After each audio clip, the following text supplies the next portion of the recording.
This is the Discover Card Countdown to Green as we get ready to go racing. With the cheers from Indianapolis still echoing across the racing world, the Winston Cup Series is ready to attack the road course at Watkins Glen. Brickyard 400 champion Kevin Harvick became an instant star when he took the seat of the late Dale Earnhardt. Last Sunday, he followed in Earnhardt's footsteps, standing in victory lane at Indianapolis. Now the chase for the Winston Cup comes to New York. It's a new week, and for the stars of NASCAR, another challenge. Perhaps racing's greatest challenge is trying to replace a legend. Anything we can do that Dale Earnhardt did is an accomplishment. Or maybe it's winning the race for respect. I didn't need to race. I lived off of $20,000 a year and working at the dang Camelot Fun Park. This time, the reward for professional patience is a part and the heart of the Brickyard. And the California kid, Kevin Harvick, wins the 10th Brickyard 400. This time, the reward was a simple kiss.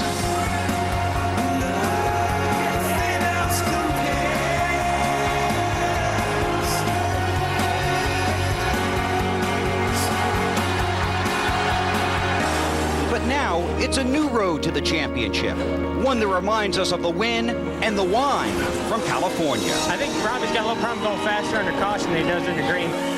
The easiest way to say it is that trophy's still sitting on the shelf over there. Today, NASCAR comes to New York State with fresh memories of two California kids that know the way to victory lane.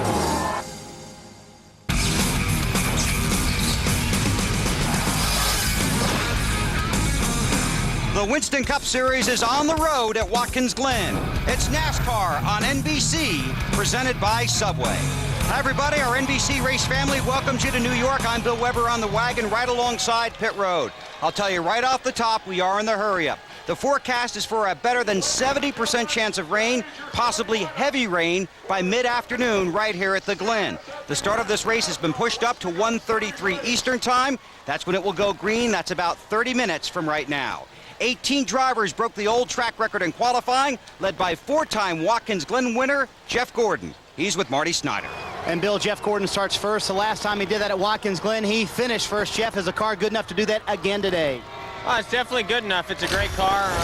Friday was really awesome for us, but that was only half the battle. I mean, we definitely had to work hard to get the balance right for the race, but I think we're going to be in good shape if we can just keep it up front, and it takes a lot to do that. Going for his 8th career road course win, Dave Burns. Marty, coming up through the S's with Rusty Wallace, looking for his 3rd win here. Rusty, is it possible today? Oh, heck yeah, it's possible. We got a good car. I'm real happy with it right now. We'll get this race started, get it sorted out, and see what happens. All right, riding along here with the Fighting 427th. He starts 5th today. To Matt Yoakum. Last Sunday was Kevin Harvick's biggest win of his career at Indy. How was this week, Kevin? The week was pretty cool.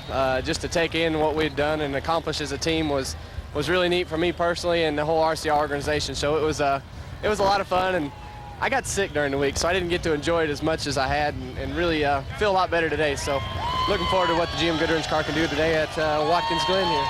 No bricks, just curves here at the Glen. He starts 11th. Bill? Everybody getting a ride, Matt. Here's a look at the NASCAR Top 10. Kenseth has the largest lead in the championship standings since the season finale of 2001. Michael Waltrip jumps up to 5th. 158 points separate 4th and 9th. Rusty back in the top 10, 25 points ahead of 11th place, Robbie Gordon. Ryan Newman had a scary moment in practice here on Friday. This frightening crash.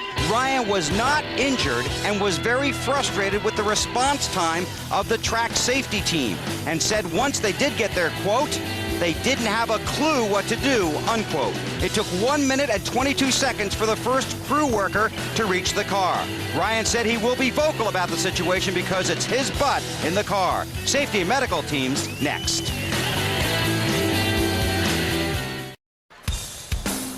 Discover Card Countdown to Green. It's brought to you by Discover to Go. It pays to discover. By Subway, fresh-made sandwiches on fresh-baked bread. Subway, eat fresh. And by Autolite Spark Plugs. It's time to change your plugs. Once again this season, the racing has been punctuated by hard crashes, violent flips, and fire. It's after the crash that the real race begins, the one to aid the woozy and the wounded.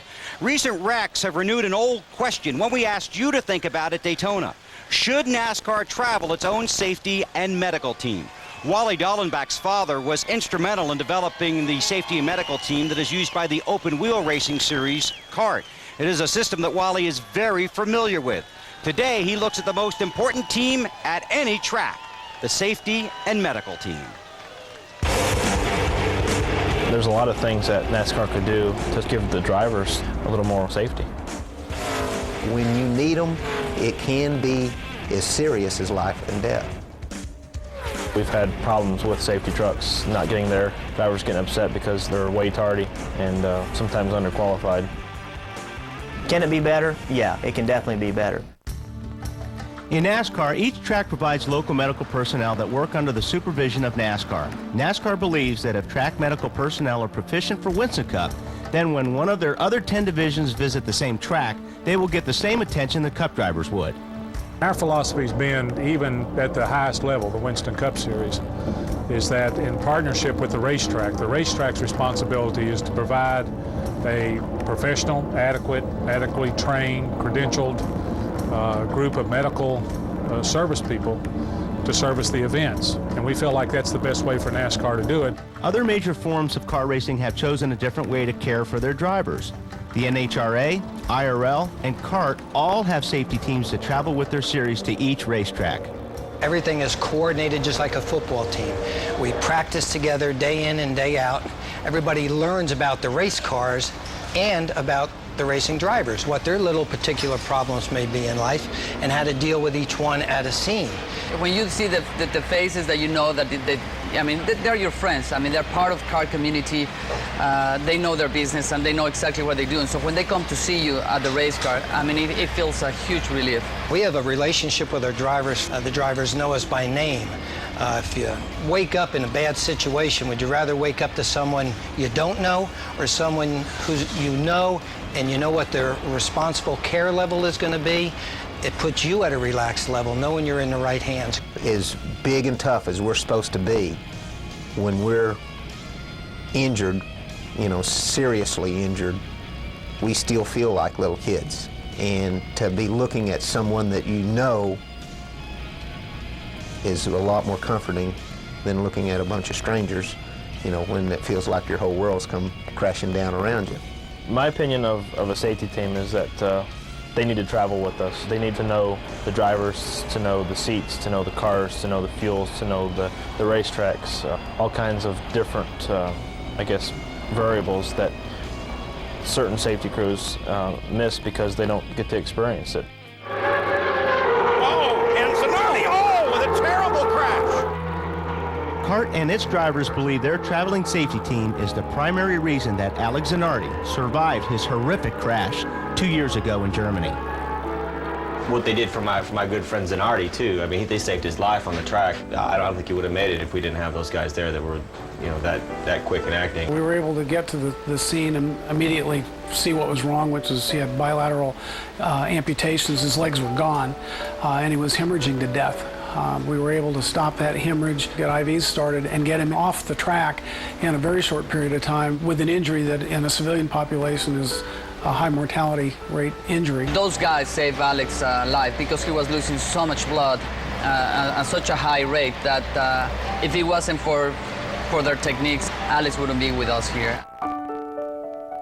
The safety team that we have in NASCAR and Winston Cup Racing is light years ahead of where it was 5 or 10 years ago. It's still not quite where some of the other racing series are. But I don't want to be where we are 2 years from now.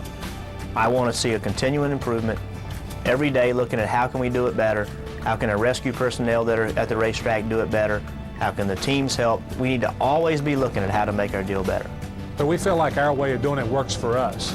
Certainly other forms of sports, other forms of motorsports can do it differently, but we feel like the way we do it works for us. And when we come back to Watkins Glen, we'll get Wally's thoughts on how to put the best safety team on the track. You're watching NASCAR on NBC.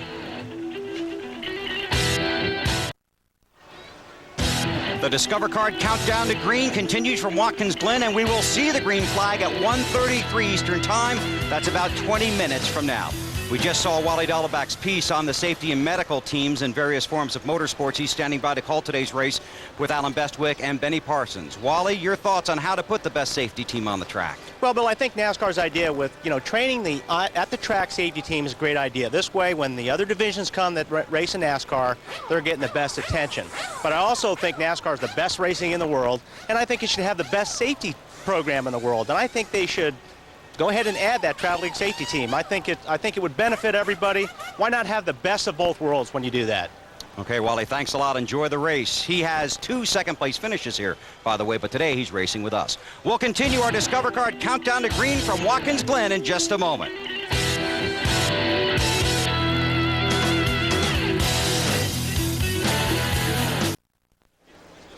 Welcome to Watkins Glen, New York for NASCAR on NBC, presented by Subway, the 22nd race of the season. Let's go trackside and join the pre-race ceremonies. Ladies and gentlemen, please continue standing for the invocation from MRO. Here's Eric Quinn. Let's pray. Heavenly Father, we are so thankful for your grace and your mercy that you show us every day. We ask, God, that you'd be in this place today, that you'd protect these drivers and these crewmen as they compete. We ask, God, that you'd be with the officials, give them wisdom as they watch over the competitors. I ask, God, for these fans, that they would get a special blessing today, that you'd watch over them, give them a great day here, and help them to get home safely. And I thank you for it. We pray all this in Jesus' name. Amen. Now, ladies and gentlemen, to perform our national anthem, would you please welcome Bluegrass Vocalist of the Year, Rhonda Vincent. Oh, say, can you see by the dawn's early light what so proudly we hailed at the twilight's last gleaming, whose broad stripes and bright stars through the perilous fight o'er the ramparts we watched were so gallantly streaming, and the rockets rattled, the bombs bursting in air gave proof through the night that our flag was still there. Oh, say does that star-spangled banner yet wave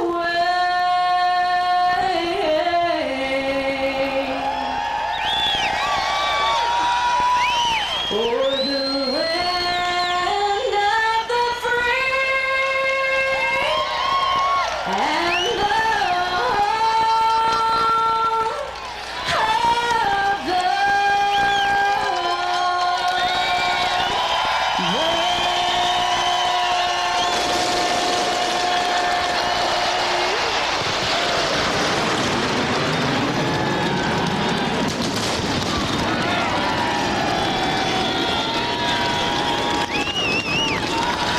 Ladies and gentlemen, how about the 174 Flying out of Syracuse, New York? Our flyover Olympiad 16s. Now for the most famous words in racing, our Grand Marshal Tom Purvis. Tom? Gentlemen, please start your engines.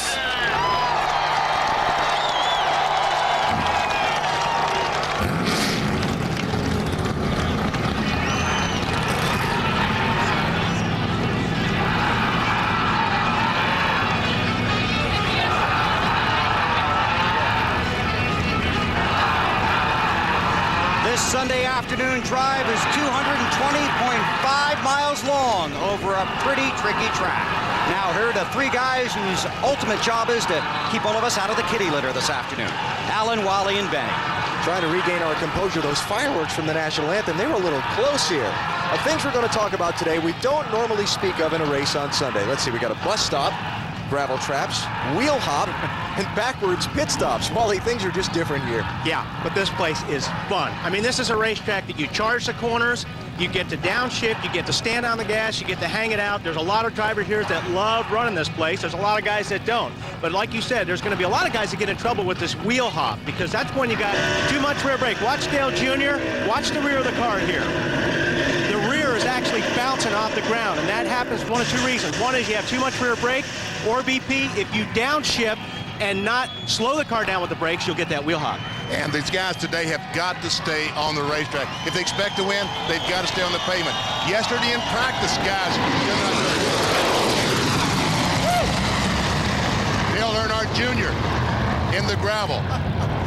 Greg Biffle starts on the outside pole. He's in the gravel. And folks, it takes at least one lap for the safety crews to come out and get you. In last year's race, Matt Kenseth loses control.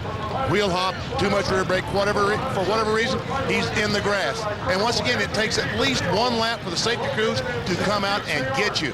And that's a lap you can't make up here. It's amazing working with a professional. He never missed a beat when those jets just went over our You head. and I were ducking. It's a good thing they had the tape on camera. Hey, we've also talked about rain and the possibility of threatening weather. NASCAR and Goodyear have wet weather tires here. The team's given extensive instructions this morning on what to do if bad weather comes. Will we see the first ever competitive NASCAR laps in the rain? We might.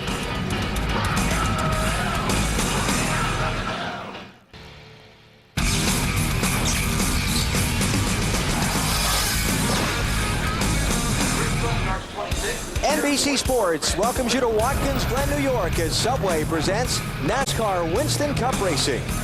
Today, some 100,000 fans are in and around the Watkins Glen Road Course to see who'll take the checkered flag first. Cars are on the track, beginning their parade and pace laps.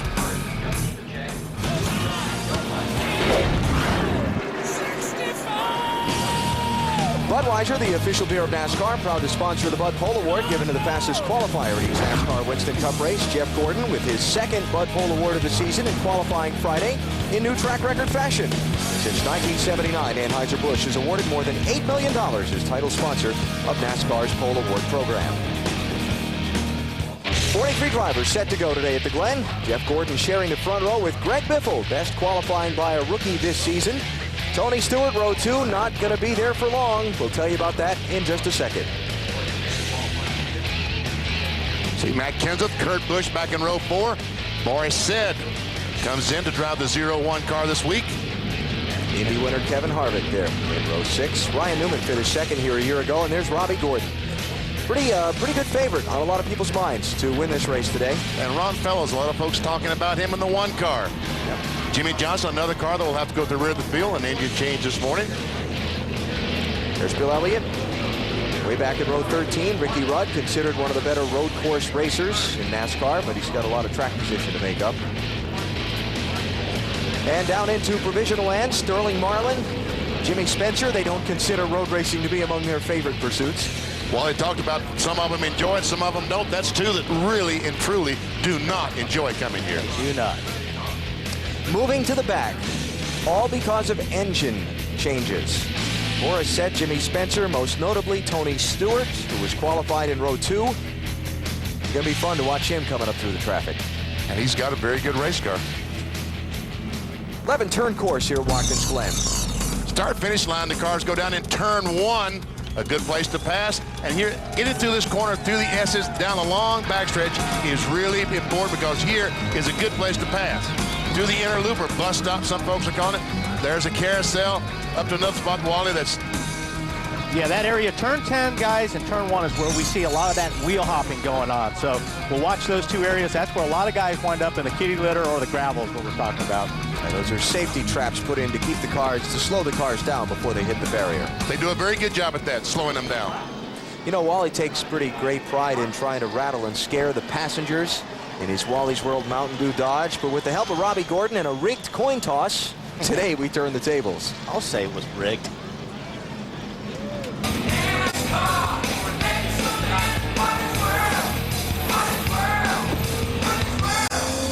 I know, Robbie, but I beat you at Daytona. Yeah, but at Phoenix, I was on you, and I handled it. Back in '86, though, I beat you in Watkins Glen. Yeah, you jumped the curb and passed in the grass. Robert and I are talking about some great races we had, not at the racetrack, to and from the racetrack in rental cars. But how about you taking a ride with me in my Mountain Dew car? Last time I rode with you, it wasn't very pretty. All right, let's we'll look for it. We'll do the fair thing. All right. Call it in the air. Tails! Woo! Got to call it. You got to call it in the air. You got to call it in the air, not on the ground. All right, Robbie, here we go. This is, I don't know what I'm thinking doing this, but... Oh, under right. Oh, you missed that apex. Go, baby.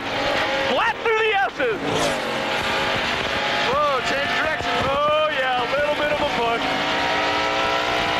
Now, Brave Man would have went through there flat. Let's bounce the curve, huh? Yeah, go for it. All right. You know, I think with a little bit of practice, you'd be really good at road course driving. I think we should have 2 people in every race. I do too. That was fun. Actually, that was fun. You know, I was sitting there. It was funny. The guys that prepare the car, like, you know, tell Robbie. I said, listen, you can tell Robbie whatever you want. He's going to drive the race car. Parade and pace laps take a long time here at Watkins Glen. So we'll take a break. Come back for the start in just a minute. NASCAR Winston Cup Racing from Watkins Glen, presented by Subway, is brought to you by Napa Auto Parts. Napa, get the good stuff. By Subway, fresh-made sandwiches on fresh-baked bread. Subway, eat fresh. By Ford, if you haven't looked at Ford lately, look again. And by Tropicana Pure Premium, nothing but the juice. Tropicana Pure Premium. At Watkins Glen, New York, getting set for the start of Sirius Satellite Radio at the Glen. That is the name of today's race. See the orange car on pit road, Tony Stewart. Came down the pit road on the pace laps. What was that all about? I guarantee you, one of our crack pit reporters will be informing us momentarily. Well, he had to start at the rear of the field, so... I saw one of the crew members dive inside the right window of the car, so maybe Tony's radio or some of the safety equipment wasn't exactly to his comfort, but we'll find out in a minute. By the way, it was not a strategy thing because you're not allowed to add fuel to the race car until the leader has completed 1 green flag lap on the racetrack. See, I told you it happened. Bill? Yeah, they claim he just came down pit road because he had to get to the end of the field, the tail end of the field for the engine change. So they did send a crew guy in the car, but if he did anything, they're not telling. Okay. But it is going to be fun to watch Tony Stewart come up through traffic. Let's talk about some others who's going to be fun to watch today. Marty? Alan, Robbie Gordon's team made a change this morning based off what happened here last year. They felt like they were too slow on the restart, so today they have a new gear in the car, which will help launch Robbie when the car is going slower. That'll help on restarts. It'll also help here on pit road, but it will hurt him in turn 1, where Robbie's used first gear for many years to pass people. He will not have the benefit of that today. If he can work with it, it might help to get him to victory lane. Dave Burns. Marty Borisset told me this morning that qualifying 10th would allow him the opportunity to cruise. Well, they had to change a motor this morning, and he has to start at the back of the field. He said, now I've got to drive aggressively all day long. Good thing is, Borisset is very good at that at the road course. Matt? Dave, NASCAR's lap tracker system had Tony Stewart as having one of the best overall race cars in the final practice session. Then his Achilles heel in 2003 reared up again. Engine woes. In fact, his team built a brand new engine with a slightly different engine configuration back at a shop in Huntersville, North Carolina. They put it on a plane, flew it up to Watkins Glen. It's in the race car now, and Tony says, just like his old days in USAC, he'll have to have a very fast race car and drive it all the way to the front. Bill? The 36 Winston Cup races, this is the only one where the teams pit backwards. What I mean by that is normally it's driver's side or left side to the wall. Here, it's the right-hand side to the wall. But while the guys are pitting backwards, the crew chiefs are running the race backwards. You take the number of laps you got, then how far you can go on fuel, maybe 35. Then you multiply that by 2, that gets you 2 stops at 70. You take the 70 away from 90, you got 20, and that's the lap you should probably pit on if that's your strategy. But if there's a lot of yellow, then maybe you can stay out longer. Then you might be able to stretch it to 40. Half is 45. Of course, if another caution comes out, say about lap 54, you might stop then, see if you can stretch it to the end. It's very confusing here at Watkins Glen. You were watching Meet the Press this morning, weren't you? Tim Russert's my hero. There you go. I knew there was a flashback there somewhere. Coming to the green. And you see, as the cars are following the Dodge truck, on the right of this picture, you see Greg Biffle. Normally Jeff Gordon would be there, but the pole sitter, the fastest car, gets to choose which side he wants to start on. Going down in turn 1, he needs to be on the inside, so wisely, he chose the right side of the grid. 90 laps around the 2.45-mile course today makes up the distance as the pace truck heads for pit road. We are set to the green flag here at Watkins Glen.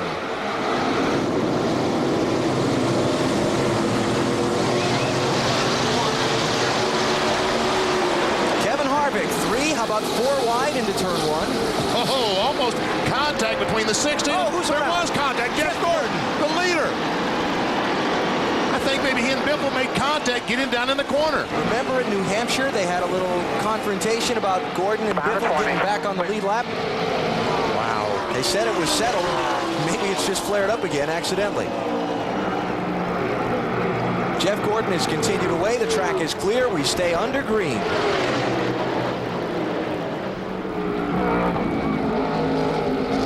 The inner loop, or the bus stop, as some people call it.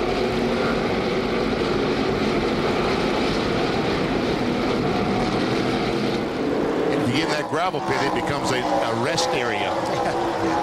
Pretty deep. Pretty deep rest area. Here's the out. Oh, Kyle Petty in trouble at the inner loop. That's on the outside of the track, so he didn't even get through the corner. And he got stuffed into the styrofoam. Big. Guys, the whole front right side rear. He's towards you. Full course caution is out as they complete lap 1. Let's take a look what happened down here in turn 1. Yep, Gordon definitely got booted. And it wasn't like that he was really slowed down at that point either. Getting through the corner pretty good. They got flat out on the gas to keep that thing from getting off into the gravel trap. I'll tell you what, he did a fantastic job in keeping that car do not get stuck in the gravel. Like I said, you got to stay on the pavement, and so did Jeff Gordon. There we see. Wow. Still there outside. Watch 24 spun. Clear all around. Nice and smooth, buddy. It's just you. All right, so that was the first end of the opening lap doubleheader. Now we go to the other end of the racetrack in the inner loop. Those 4 turns that Kyle Petty did not come out of successfully. Here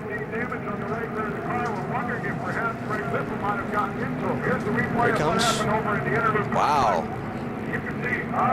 Look at that. And that's a slow part of the racetrack. Yeah, I can't figure that one out. Wonder if Sterling Marlin got it. No, that's on the pipes. Good. No, that's not good at all, because the smoke, when it comes out the tailpipe like that, terminal. Matt?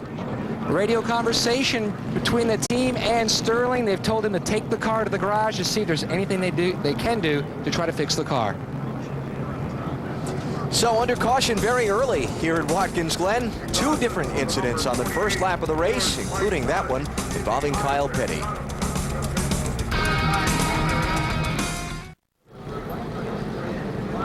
Back at Watkins Glen, still under caution. Take a minute to tell you that Kurt Busch's team won the McDonald's Drive-Thru Pit Crew Championship at Indianapolis. Their car spending the least amount of time on pit road among participating teams.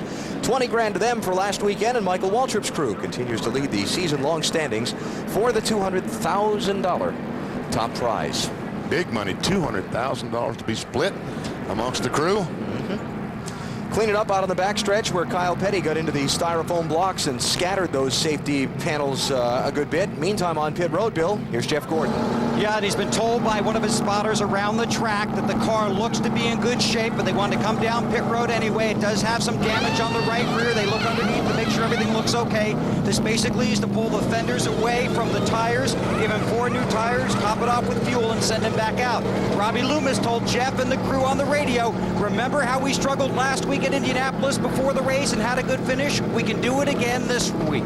It was on-course contact with Greg Biffle. Here's what Biffle said to his crew after the incident. No, I mean, if it's any consolation, this Taylor spotter, I just couldn't get stopped. I was sliding the tires. I mean, I feel terrible. And that'll happen. I mean, you know, you're on your first lap there. You don't have any heat in the tire, so that's, you know, a pretty good possibility. You had the fronts locked up, possibly, and slid down in there. And you don't have any heat in the brakes as well. But again, yeah. Still got to get stopped. Still got to get stopped. The arresting officer would say, you make contact from behind. That's right. You get the ticket. Yep. Back straightaway now. Another look at that exit of the inner loop wreck involving Kyle Petty. There you see Kyle's car being worked on in the garage, and a lot of damage to the machine. Watch the yellow car on the left of the screen. It appears that they made contact right there, BP, and it just knocked the 45 car to the left. And like you said, it's a slow part of the racetrack, but it's not that slow. Man, it looked like they just touched wheels, locked wheels, and he was not able to turn it. Marty?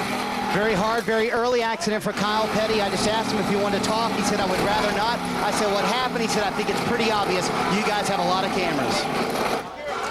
That we do. So I think by saying that, he says that he made contact with another car. On further review, yep, the call on the track stands. So let's take a break here. Boy, we've had some things happen in these opening laps, haven't we? Greg Biffle leads at Watkins Glen. Watkins Glen International and NASCAR on NBC. Giving you our NASCAR Busch Series update. No race this weekend for the Busch Series. Close championship, though. They take it to Michigan International Speedway next Saturday. You'll see it on TNT. Craftsman Truck Series raced Friday night in Nashville. Congratulations to Carl Edwards, his second straight win and third of the season. He's the guy that does the backflips off the back of the vehicle when he wins. You might say he was kind of flipped out by things Friday night. Very close championship there for the Craftsman Trucks as well. How about it, Marty? BP, Wally, I'm no expert, but I don't think that looks very good to you. That'd be the spark plug out of Sterling Marlin's car, and obviously it's terminal. Did it give any indication early on that it was going to let go, Sterling? No, it didn't do nothing. Really, everybody was really jumbled up, too wide through the S's, and down the back straight we started missing and made it through the wreck with Kyle and come up off whatever that corner is. And it really started smoking coming back. So it looks like a push rod jumped out or broke rock arm or something. Valves done hit the piston, so it's not real good. That is called detonation, guys. So Sterling Marlin going to be the first driver out here at Watkins Glen today. 5 ringers in the field. Drivers who come from road racing series and road racing backgrounds, not normally on the Winston Cup circuit. You'll hear us talk a lot about them today. Let's meet them. Hi, I'm Ron Fellows from Toronto, Ontario, Canada. Hi, my name is Johnny Miller. I'm from Piney Flats, Tennessee. Hi, I'm Scott Pruitt. 2 IMSA championships, 2 Trans Am championship. PJ Jones. I've run in midgets, sprint cars, Silver Crown, Indy Lights, kart. Hi, I'm Boris Shed. I have a unique career. I race everything. And we will talk about those drivers throughout the day. Remember the end of last year's race here where Tony Stewart had that late restart? They moved the restart point way up the track. You saw the new restart line there. Here we go. Oh, 3, 4 wide. Look at him. Found out Bobby Labonte way over trying to make it 3 wide down in the corner. Yeah. Gets on the inside of Robbie Gordon. Greg Biffle leads. Mark Martin is second. Kurt Busch is third. Dale Earnhardt Jr. is fourth. And Rusty Wallace is fifth. Then the big mess from sixth on back that they've now sorted out into single file. Yeah, you really have to be single file up through the S's here because cars that run side by side through the S's are going to lose a lot of time. They're going to lose a lot of speed. You can't run through there flat out when you're side by side. Here comes Ryan Newman. He's trying to get by in the inner loop. The bus stop. On board with Kurt Busch, our 4th place car. This is an important corner here too. You got to really carry a lot of momentum through here. Boy, Junior got a great restart. He restarted in 5th spot. Has moved up to 3rd. Just a couple of quick updates. Robbie Gordon has moved up to 8th. Jeff Gordon, after the pit stop, is back in 36th. Tony Stewart also came in, topped off his fuel under that caution. He restarted 37th. Jimmy Johnson, Jimmy Spencer, Steve Park, and Paul Menard also pitted under the caution, and they fill out the rest of the running order. Here is where one of the best spots, Dale Jr. Perfect right there on Mark Martin. Very difficult guy to pass on a road course. You really got to stand on the brakes going into turn 1 if you're going to pass cars. So you just have to drive in there about a car length deeper than the next guy. Get on the brakes, but you have to match everything up. You've got to match the gears when you downshift. You got to make sure not to hit the brake too much that you lock up the rears or the front, depending on where you're the bias. Good pass. What's going on, Bill Weber? I just wanted to update Mark Martin's situation. Off to a good start. This team came here and tested, had an excellent test. In fact, was the fastest in testing. Mark also drove Biffle's car a little bit. Greg was very good in that test as well. But when they went to Sonoma and tested, the 6 team felt very confident that they were going to be good when they went back. But they weren't that good. So here, they built in some flexibility, came here with 3 different setups. They found one that Mark liked best in the car, and off to a good start so far. 3-time winner at this track.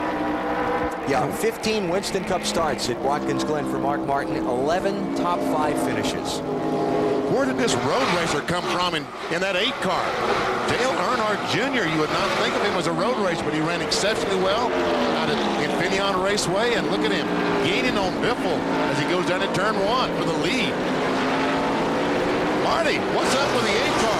BP, don't be so fast to say he's not a road racer. Remember, he does have a NASCAR Busch Series win here at Watkins Glen, as a matter of fact. And a couple of years ago, they came here to test with Ron Fellows at his side, and it really helped him out. He learned a lot of things about how Fellows ran this racetrack, and that's helped him out in his line. During the test here, they were very solid, very good. In fact, Mark Martin said the best guy in the test, other than what we had, I think, was Dale Earnhardt Jr. Yeah, I think Jr. knows what he's doing here on these road courses. I think where he's been having some problems lately is when he's downshifting. He gets into a situation where we talk about that wheel hop, and you've got to hit the brake and slow the car down initially and then downshift. And I think what Dale tries to do, he tries to slow the car down when he's downshifting, but he doesn't have that brake pedal matched up yet. Sometimes that gets him in trouble here. Junior got off into the gravel trap yesterday during Winston Cup final practice. In that corner, he just came through a second ago. Some work, clean the gravel all out of all the various parts and pieces on the car, but they felt pretty confident today when I talked to them this morning. Closing on Biffle pretty quickly. Oh, he sure is. That last lap by, he was about 1 second faster than Greg Biffle. Here comes Ron Fellows in the Pennzoil car, picking up a spot on Matt Kenseth there. And now looking out for Jeff Gordon and Tony Stewart. There's Gordon and there's Stewart. 32nd and 33rd positions.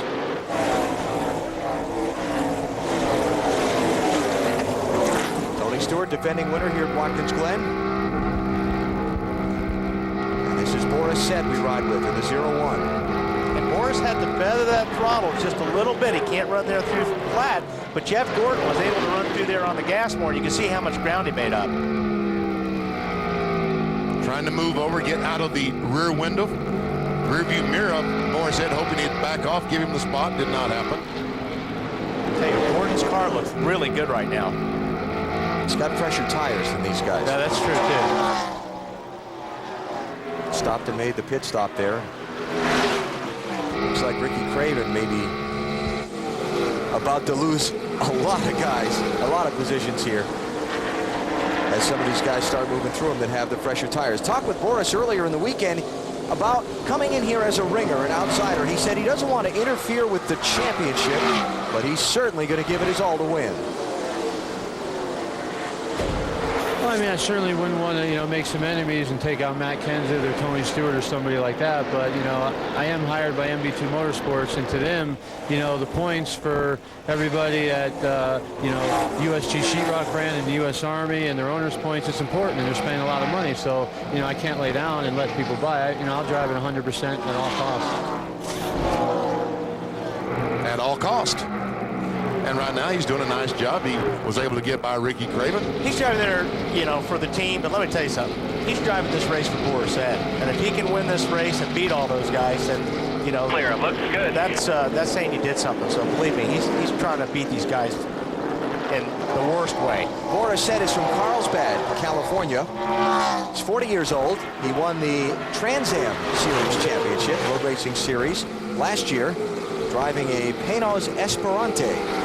This is his 9th career Winston Cup start. He'd like nothing better than to be a full-time Winston Cup driver. He wants to be an oval driver, not just a road course driver. They may run some ARCA Series races with Boris later this season to continue that pursuit. Where the road course guys have the advantage. We watched him just make a move, and Robbie's going to make a move probably in the inner loop here on Casey Mears, is the braking, because there is a knack to downshifting and braking and doing it quickly. And that's all these guys do that drive road courses. They do it, and they're very good at it, where a lot of the Cup guys only do it twice a year. Speaking of ringers, while we were talking about Morissette, how about our singular race talk poll question today? Which of the ringers, the Road Warriors, do you think will finish the highest in today's race? Morris, Ron Fellows, Scott Pruitt, Johnny Miller, P.J. Jones. Okay, I got my pick. Cast your vote. Yeah, I would probably think of the same guy. Results upcoming shortly. Robbie, was that a little smoke? Robbie Gordon running 7th. Wonder what that was.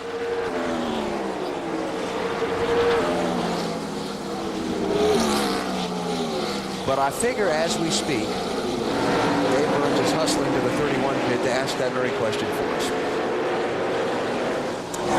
The answer momentarily. Greg Biffle is out in front here at Watkins Glen. Things have settled in after that wild first lap that saw Jeff Gordon go from 1st to 42nd. Today it's Watkins Glen. Next week, the race for the championship moves on to Michigan as we check our Wendy's race menu. 1:30 Eastern next Sunday on TNT. Then the night race at Bristol, followed by the Southern 500 and Richmond. Some great action coming up for you as we follow the race for the championship on NBC and TNT. Greg Biffle leads here at Watkins Glen. He has led since he made contact with Jeff Gordon's back bumper at turn 1, lap 1, and Gordon spun out of the way. Biffle up by about 2 car lengths on Dale Jr. Bill, Greg Biffle, just the 3rd rookie ever to lead a road course race. Ryan Newman and Ted Musgrave, the other 2. And he's had a lot of success here, as you know, Alan. His first truck race here, he finished 27th, then a 4th, then he got a win in the Truck Series, moved up to Busch, got a 2nd place finish here, was 37th at Sonoma. But again, he came here and tested. They had an outstanding test. He likes road course racing. All they're doing, tell him, be smooth, you're doing great. He says the car's a little bit free. Tell you what, he's doing a real good job. The car's a little bit loose. I'm just surprised how much these guys are abusing these curbs right now. That's not something that I think you want to do the whole race, because that's when you get into braking shock mounts and things like that. Farther back, Mark Martin, Kurt Busch, Rusty Wallace. Here comes Casey Mears in 6th, and then Robbie Gordon in 7th. A couple laps ago, we talked about some smoke from that car in that corner. Dave, what are they telling us from down pit road? I checked with Kevin Hamlin, his crew chief, Alan, and he watches the same broadcast we are showing to keep up with his driver around the track. He said he didn't see anything unusual. Could have been a momentary lock of the tires as he now tries to pass Casey Mears. Been working on him for a few laps, and he's going to get him in turn 1. No problems reported on the 31. All right, so Robbie Gordon up to 6th, then. Casey Mears back to 7th. I talked with Casey in the garage area this morning, rookie driver in his first ever Watkins Glen race. Came up here and tested a couple of weeks ago. Felt like he had a pretty decent piece if he could keep it on the track all day, like you were talking about, BP. That's the whole deal, is keep it on the racetrack. Once they start making those pit stops, and ever see Robbie Gordon going in the inner loop? 3rd gear, 2nd gear. Up over the curb. Up over the curb. Grab 3rd right here. He's going to hold 2nd all the way through. That's that different gear change I guess Marty was talking about. Probably shift to 4th. No, that's 3rd gear. 3rd gear, yep. And then he'll probably maybe hold 3rd or get into 4th just for a second. Nope, he's going to wind it out. It's probably about 9,500 RPMs, and 3rd gear is what normally would be the 4th gear position. It is 1-to-1. These cars are using 4th as an overdrive.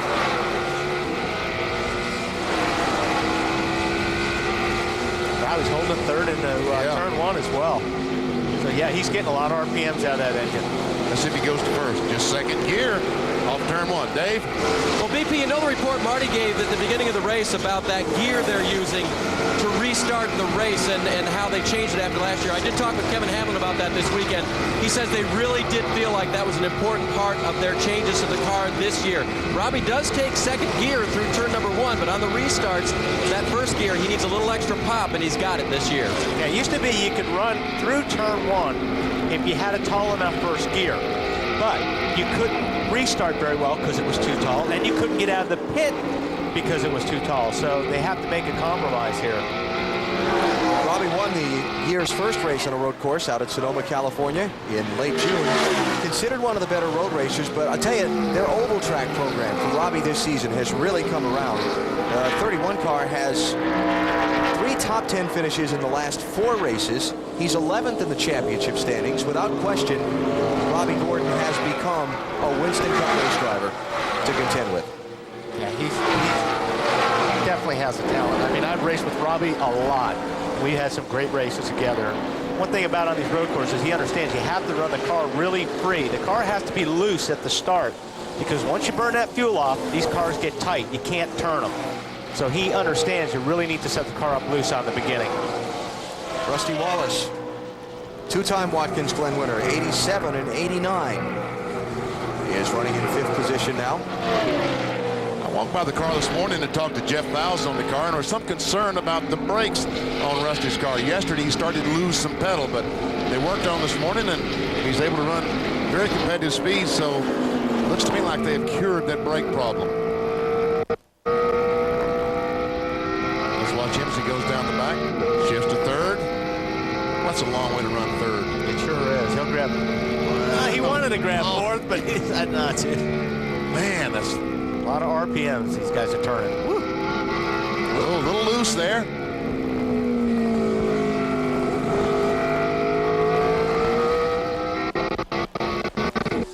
Under a bridge. Yeah. Let's break the signal up for a minute. So Rusty Wallace running in 5th position now, just ahead of Robbie Gordon. See the gap ahead of Kurt Busch there for Rusty to pick up another spot. 83 races since victory for Rusty Wallace. He says this is the craziest season he's ever seen in Winston Cup racing.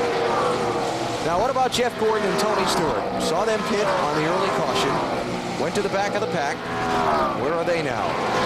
Here comes Jeff Gordon, right behind Michael Waltrip in 25th. Bill? And basically, Alan, it's almost been a car a lap for Jeff Gordon as he's moving up through the field. Very happy with the way the car is running. Says he's loose when he's by himself, but the car plays well with others, meaning when he's in traffic, it handles very well.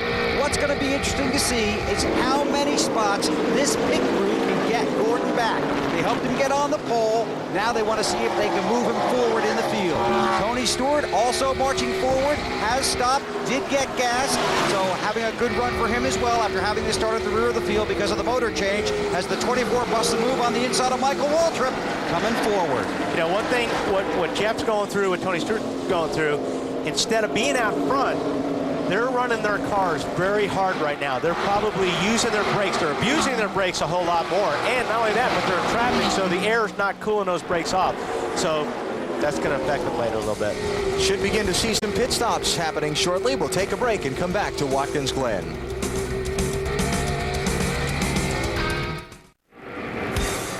NASCAR Winston Cup Racing from Watkins Glen, presented by Subway, is brought to you by Aflac. Ask about it at work. By Walmart. Always low prices. Always. By 1010-987. No commitment. It's 3 cents a minute and 39 cents to connect. 1010-987. And by Stacker 2, the world's strongest fat burner. Pit stops underway. Ron Reynolds, the Canadian, in a 4-tire change. The car was just way too tight. They made a track burn. Kevin Harvick needs forward fight. They changed 4 tires, reducing the air pressure. Fire in the back of the 29. He leaves the pits and gets out of here. Now that's a burnout. Fuel can. But the fuel can, the guy threw the can down and it's on fire. See the safety workers there attempting to extinguish the blaze. Now pit road has to be closed right now. We're still under green, Benny. Now the caution comes out so they can close pit road. Caution is out. The leader's already gone by the start-finish line. Man, look at that thing. There's the catch can laying on the pit road.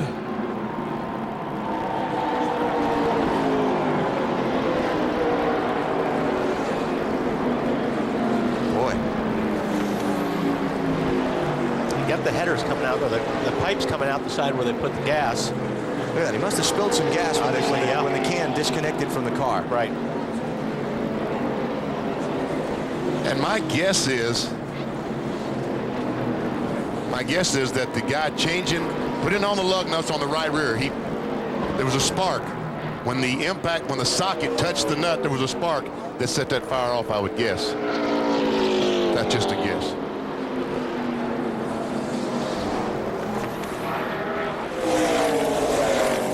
But those guys that have stopped, a huge break for them, because if these guys are on that stayed on the racetrack, they come in. Dave? Hey guys, the team has confirmed with me that it was a brake fire in the back of the 29 car that ignited the spilled fuel. Brian Engelhardt, the fueler, is okay. He just spoke to me, and everyone else in the crew is fine as well. So the rear rotor was so hot that when they spilled some gasoline, it caught on fire. Kevin Harvick is back on track. Dave, you got more? Yeah, I just want to clarify, BP, the brakes were actually on fire, so they have a situation with the brakes. It wasn't just heat. Oh, the brakes were on fire. Ooh. All right, it's going to be a minute before the pace car gathers up the field and we see some more caution flag pit stops. So let's take a break here at Watkins Glen. Subway presents NASCAR Winston Cup Racing from Watkins Glen, and we're under caution for the second time in the race after a fire in the Kevin Harvick pit. Here is the communication between crew chief Todd Berrier and Kevin Harvick in the car a minute ago, and Kevin asked, what happened?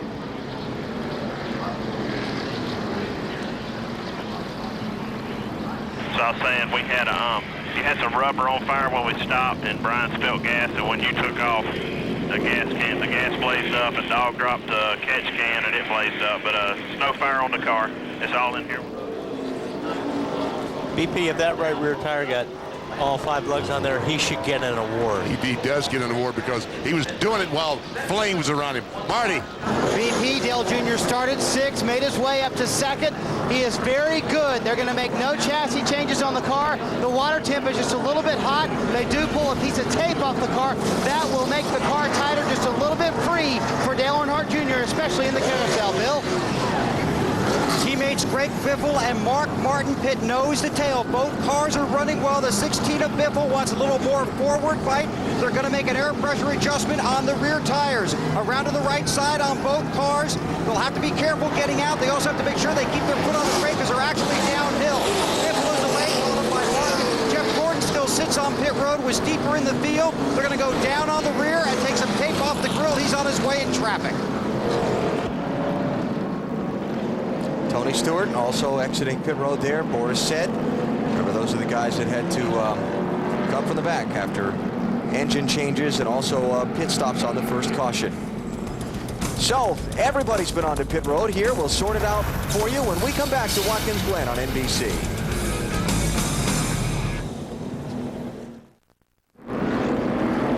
Coming to the restart at Watkins Glen, new leader Scott Pruitt did not pit under his caution flag. Green flag. Yet in this race. Second is P.J. Jones. Third is Kevin Harvick. Fourth is John Andretti.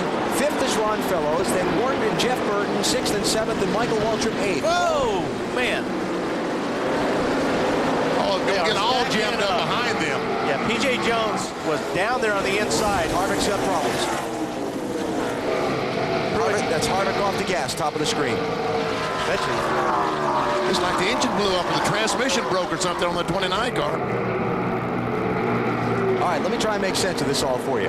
The cars that did not pit under the caution flag were Scott Pruitt and P.J. Jones. They've not yet stopped in the race. The next 4 or 5 cars all had pitted under the green just before the caution came out, didn't stop under the yellow, gained all the track position. Worked out perfectly for them. Worked out absolutely perfectly for them. We saw John Andretti in the 0 car, very slow through the inner loop. Dale Earnhardt Jr. was first off the pit road. He restarted in 9th position. Was that the left front fender rubbing the tire on the 4 car, or was that just brake? I think that's the left front tire, BP, because he had contact with Scott Pruitt in turn 1. That's what got Pruitt out of shape. Jeff Burton bidding on him for 2nd. Down into turn 1. Man, look at him drag that left front tire. It's rubbing the fender where he made contact with Scott Pruitt.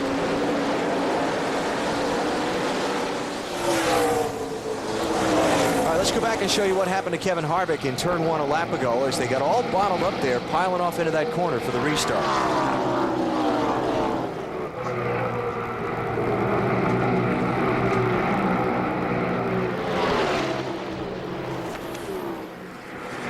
It's okay, Kevin. Right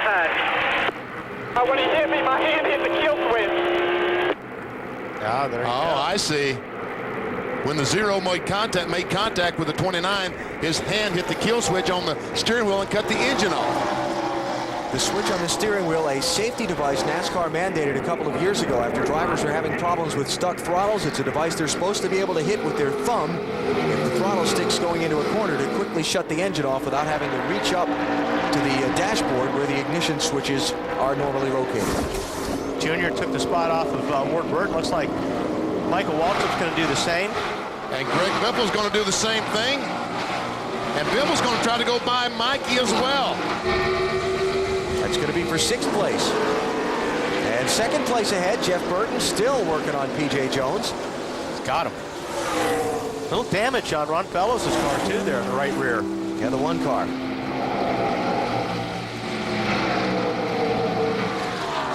Yeah, he does need that parachute out there catching wind as he goes down this long straightaway. Not slowing him down a whole lot, though.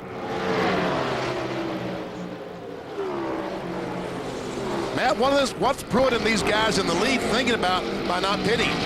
Well, Benny, I spoke to his crew chief, Matt Chambers. He told me they're looking at the 30-30 or a variation of the 30-30 plan. They're hoping to pit somewhere between lap 30 and 32, Marty. And Matty, kind of the same thing for P.J. Jones back there now in 3rd place. You see behind Jeff Burton. They do have a big rub. That's when he did make contact with Scott Pruitt. P.J. has said nothing about it, so they're going to leave him out there.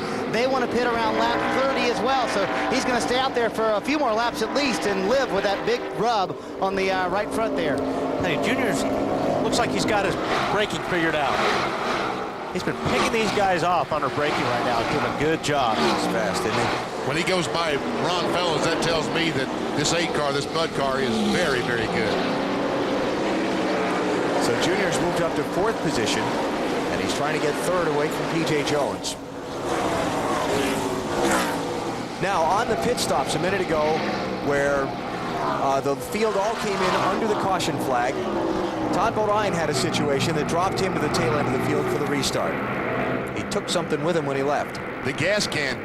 You see, it looks like an elephant's trunk. He's trying to shake that thing loose. It finally does come loose, but it lays down on the middle of pit road. But he left his pit box with equipment, which means he had to come back in. So Todd Bodine running back in 40th position now, though he is on the lead lap. Junior for 2nd spot. Check that 3rd spot. Ooh, that's a tough place to pass right there. PJ not giving it up. No. Junior gets him. All right, so Junior up to 3rd. Here comes Fellows taking a look. The 1 car. Remember that P.J. Jones and Larry McClure's number 4 there has not yet made a pit stop in the race. Everybody that's around him has. Hey, what, that left front tire is not smoking any less. Every time he gets on the brakes, that fender is cutting into that left front tire. And that tire isn't that thick to begin with. Right. Be lucky if it does not go flat. Kurt Busch right behind Greg Biffle. All in pursuit of Dale Jr. Now, if these guys do pit, or when they pit, they're going to lose a ton of track position. Yeah. Your votes in our singular race talk poll question. You think Boris Said has the best chance among the ringers to finish highest in today's race, though you also give Ron Fellows a lot of credit. Well, I would disagree with the 50% and go with the 39%. I'd have to go with you there, BP. Ron Fellows is in a very good race car today. And especially since he's running 5th. Yep. Morris is back in 19th right now. Though Scott Pruitt is 1st in the target car coming at you. He's got to stop twice. And some of these guys, I'm not too sure that some of these guys, I'm pretty sure that some of them are going to make it on one more stop. Like Scott Pruitt has to stop twice. Like the 8? Yeah, like the 8. 15, we're right along with the Napa Chevrolet. There we go. Biffle goes by Fellows.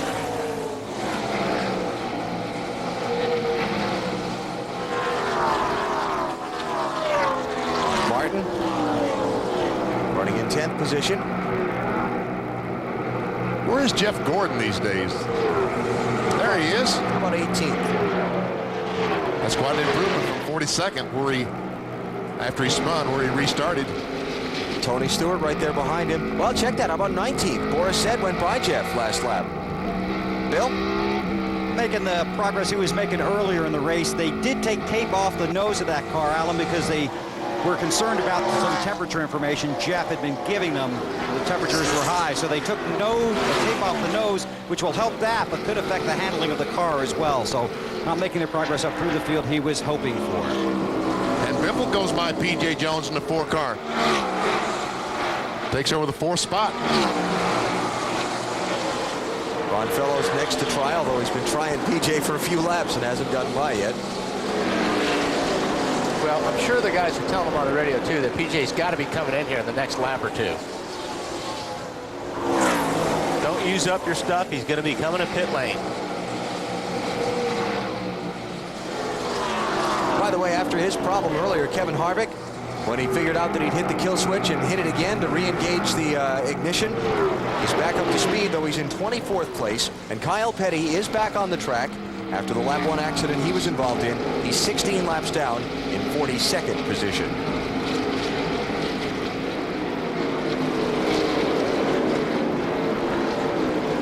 So Gordon and Tony Stewart come through. There's Kevin.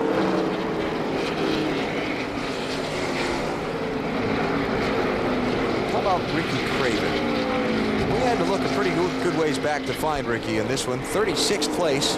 Matty? Down in the 32 pit during those round of pit stops. Very close. Now the 32 car of Craven came in. He came in at a different angle because Jimmy McMurray was already in. Catch cam man Steve Williams making a wedge and track bar adjustment. Now McMurray's service already completed. As he leaves, he pinches Steve Williams between the bumpers of the 32 and McMurray's Dodge. He was okay, though, and his wife, Melissa, he is okay. He told me to tell you. Marty. Well, Matty, the 4 finally does stop. Started 33rd today, had made their way up to 5th by staying out. They did pull the fender away from the left front. I said right front earlier. I meant left front. Car just a little bit loose. They made an air pressure adjustment in the right front and the right rear, telling PJ he's doing a very good job. Take care of the car. That pit stop didn't help any. I'll tell you one thing. It's lucky that you're not going to get lapped here when you make a pit stop, because if he had made a pit stop on the caution flag, he'd have lost about 15, 20 spots. Championship leader Matt Kenseth in the 17 cars, running in 16th place, and make it now 17th as Boris said has gone by him. And here come Jeff Gordon and Tony Stewart.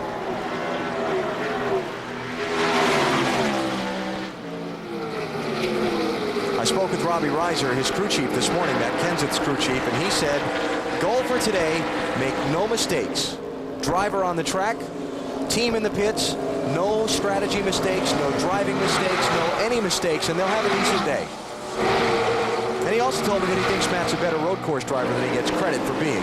Well, he told me earlier in the week that Matt is a very good road course driver. As a team, they just haven't figured out what to give him to be able to get up front.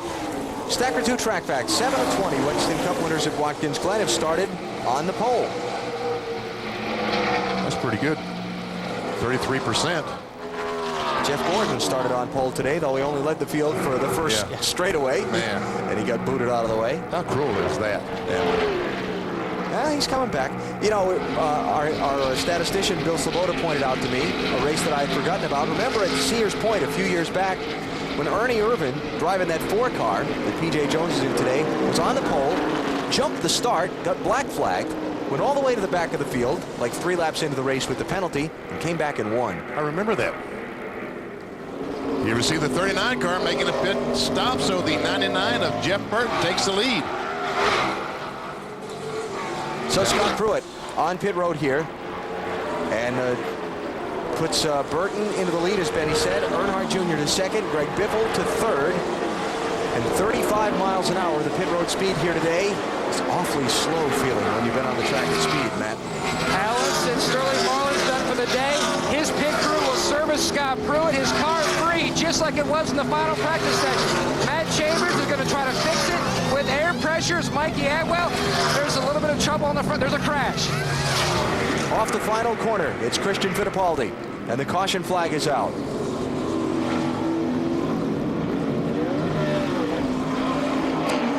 You know, we don't have a warning track before you get to the wall here at Watkins Glen in most of these corners.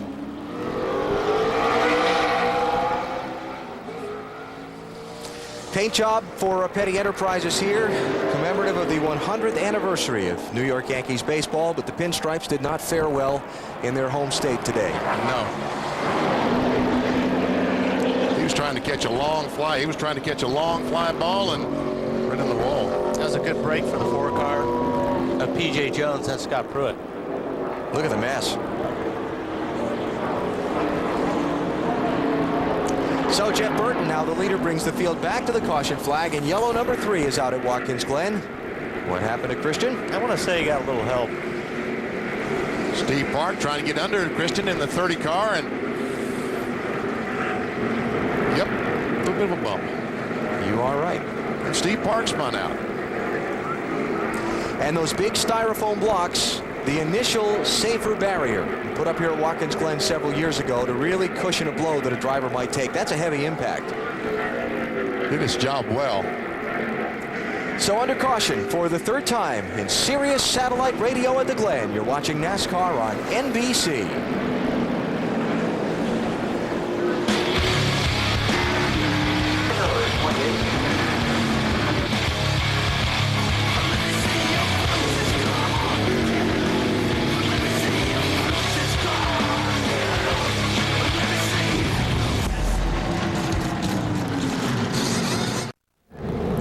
Back at Watkins Glen under caution at lap, where we had 35 of 90. None of the lead cars came down pit road. 24th place on back were the only guys that came in to make pit stops here. So the strategy remains, stay on track as long as you can. Except these guys in the lead are going to make one more pit stop, and whenever they can get to a position they can make it the rest of the way, that's when they'll make that pit stop. Hopefully it's on the green, and the caution flag comes out the next lap would be their green. What'd you do, swallow a frog? Yes, I did. Sorry, folks. Finest allergies money can buy, right? Yes, I have them. Yeah. Appreciate you hanging in there. He talks through jets. He talks through allergies. He just talks. Just talks. Hey, congratulations. I hear you signed a 4 or 5 race deal to run some more NASCAR Busch Series races. Yep, I'm excited about it. Going to drive for John Reiser at Kansas, Atlanta, Homestead, and Phoenix, and then Daytona next year. Great. So I'm looking forward to it, yeah. Sponsor in place and all that? Sponsors in place. Can't say who it is, but you can. I've seen a rendering of the car, and it's a very clean-looking paint job. It's pretty cool. Yeah.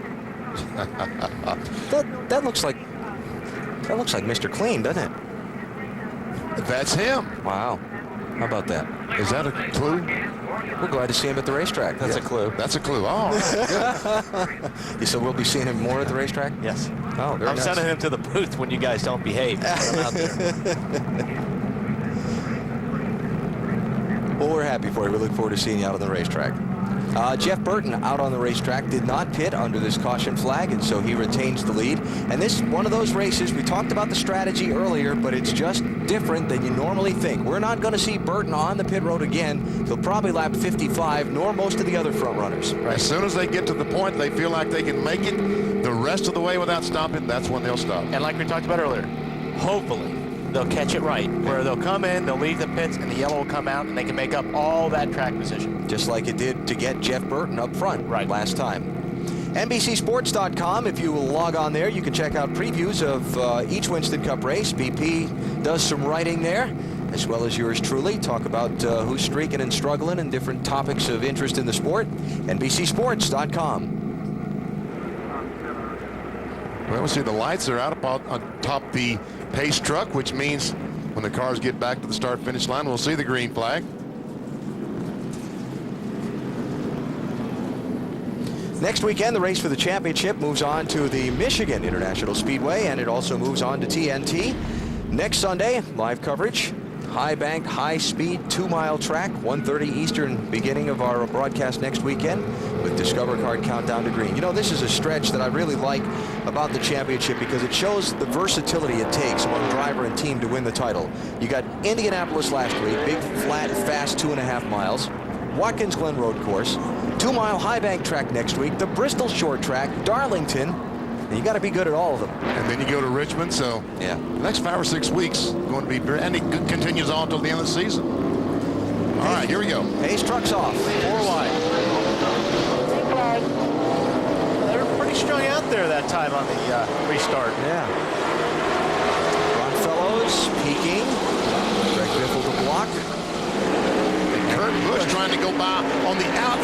fellows. Not where you want to be. No, it didn't work just right. Excuse me, that's my racetrack you're trying to take. Really need to be on the inside when you get to turn 2. Do not want to be on the outside. 3 different drivers have led today. Jeff Gordon led the field to the green flag, but got bumped off track in turn 1, lap 1. Greg Biffle, starting second, took over and led the first 23 laps. And Scott Pruitt went by when the other front runners pitted. And now Jeff Burton out in front once Scott Pruitt went to pit road. Burton's hold on the lead, a little bit tenuous right now. Dale Jr. with a lot of pressure. It's Robbie Gordon back in traffic. Here's Junior going for the lead. Turn 10, trying to look on the inside. Can't quite make it. Now, if he can just stay close enough to him right here, he'll make his move down into turn 1. But you've got to be right on his bumper right here.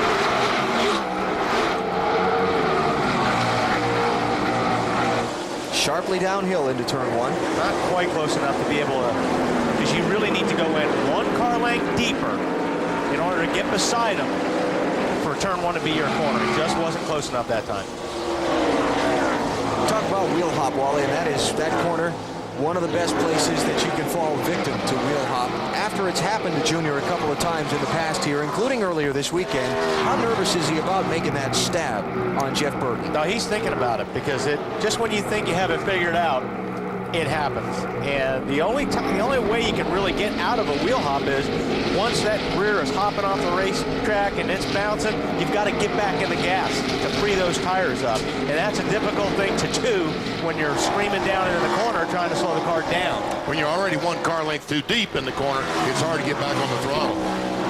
Tell you, Jeff Burton's no slouch here at Watkins Glen. His last 3 finishes here: 3rd in 2000, 2nd in 2001, 7th in 2002.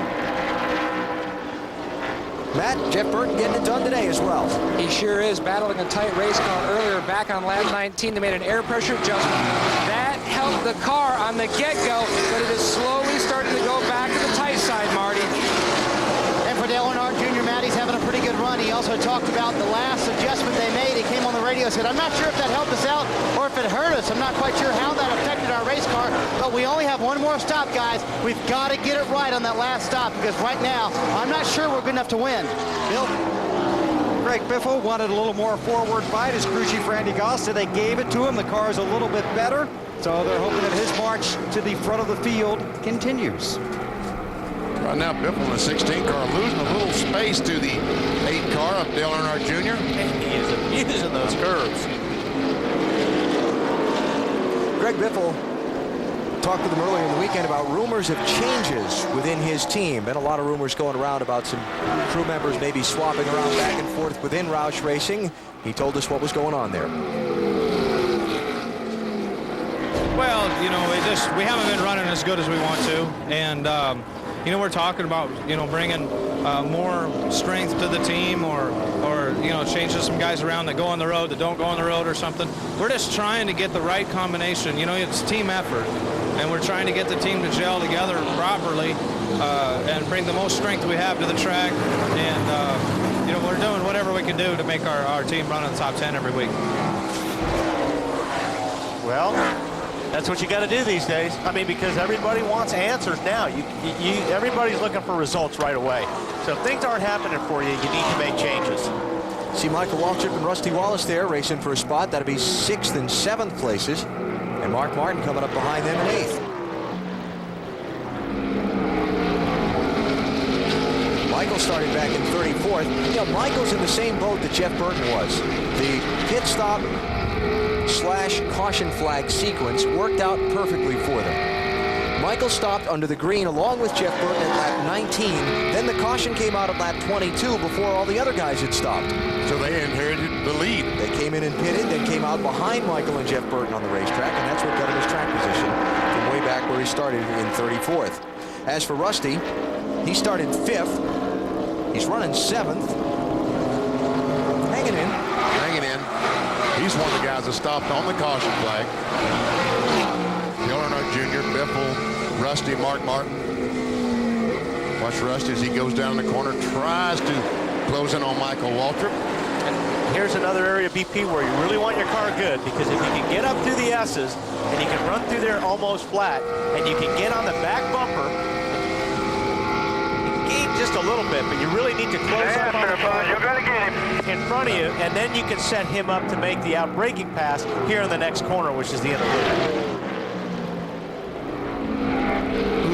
Kurt Busch trying to take a look on the one car, Ron Fellows. It's a battle for the 4th position. Fellows still dragging around that piece of fender from the right rear of his car when he got some damage earlier. Going to take a break here. As always, if anything happens during the commercial, we'll break out, come back, and show it to you live. Plus, through the field when we come back to Watkins Glen. 20th NASCAR Winston Cup race here at Watkins Glen, and up in the front, a new leader. The 8 and the 99 battling, and now trouble elsewhere on the track. Alan. As Junior comes back, Tony Raines has trouble. Junior takes the full course caution at the start-finish line, the 4th one of the race, while the 74 of Tony Raines is going to limp back around and head to the garage. He was running 35th at the time. And Tony's going back to the garage area with a very, I think he's hot. I would say he's hot. Yes, he's hot, because something caused this, and he probably had some help in making contact with the retaining wall. All right, here is the pass for the lead, with Junior squeezing by Jeff Burton just seconds before we came back. Comes off the carousel, gets him a good run to turn 10, gets on the inside and just simply outbrakes him and doesn't wheel out, just does it perfectly. Goes on in the front.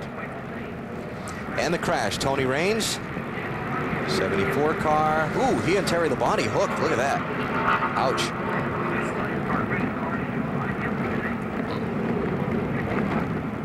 Another shot. There we see Tony. Not often you see him crash on the No, straightaway. I was just going to say that. What we have here is a miscommunication. One was going right, the other was going left, and you know, in the same spot. We got us a little pattern going here.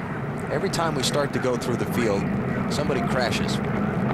Not a good pattern. No. What's up with that? I know. How about that, Bill? I mean, if you don't want us on the air, just don't open the mics, but come on. You may get a chance to be on the air with some pit stops here in just a second. How's I'll that? be surprised. Yeah. I don't think so. Maybe a handful of them. Bill, you know, we might be at a point right now that you can make a pit stop and make it the rest of the way. If that happens, I want to be in inspection. To see how big the fuel tank is? Just to see how they did it, you might say. Well, you know, it depends how many caution flag laps we get. It kind of brings up a good point. At the end of last year's race, 10 of the final 25 laps were run under caution. And if you have a situation like that, who was it? Jeff Green last year ran final 40 some laps. If you're running in the 20s and you have a 20th place car, I'd be hitting pit lane to do that, BP. Exactly. I mean, why not? And you feel like you might be able to make it within a lap or two of 4 or 5 laps of the end. I'd be stopping. Gamble. I don't think anybody's within 4 or 5 laps. Okay. Yeah. And they were down at this end. They were all talking. The earliest was lap 54, and that was a push. So a lot of it was 56. Okay. Okay. Well, we'll watch when they come back around to the opening of pit road and see what happens. Meantime, how about the leader, Marty?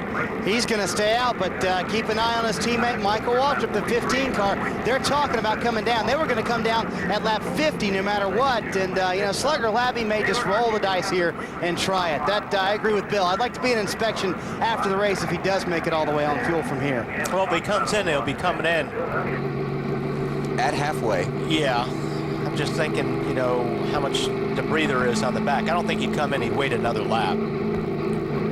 I was hoping you were going to do some math there. I'm not going to ever do that. But if he was going to come in and fuel when they take the green. Or, you know, right before they take the green, so. Yeah, come in now, top it off, come back again, top it off. Yeah, we'll see. All right, here they come to the opening of pit road. As advertised, Junior stays out.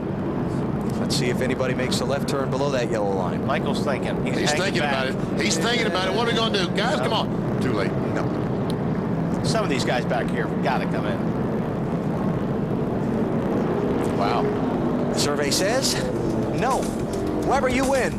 Dale Earnhardt Jr. leads at Watkins Glen.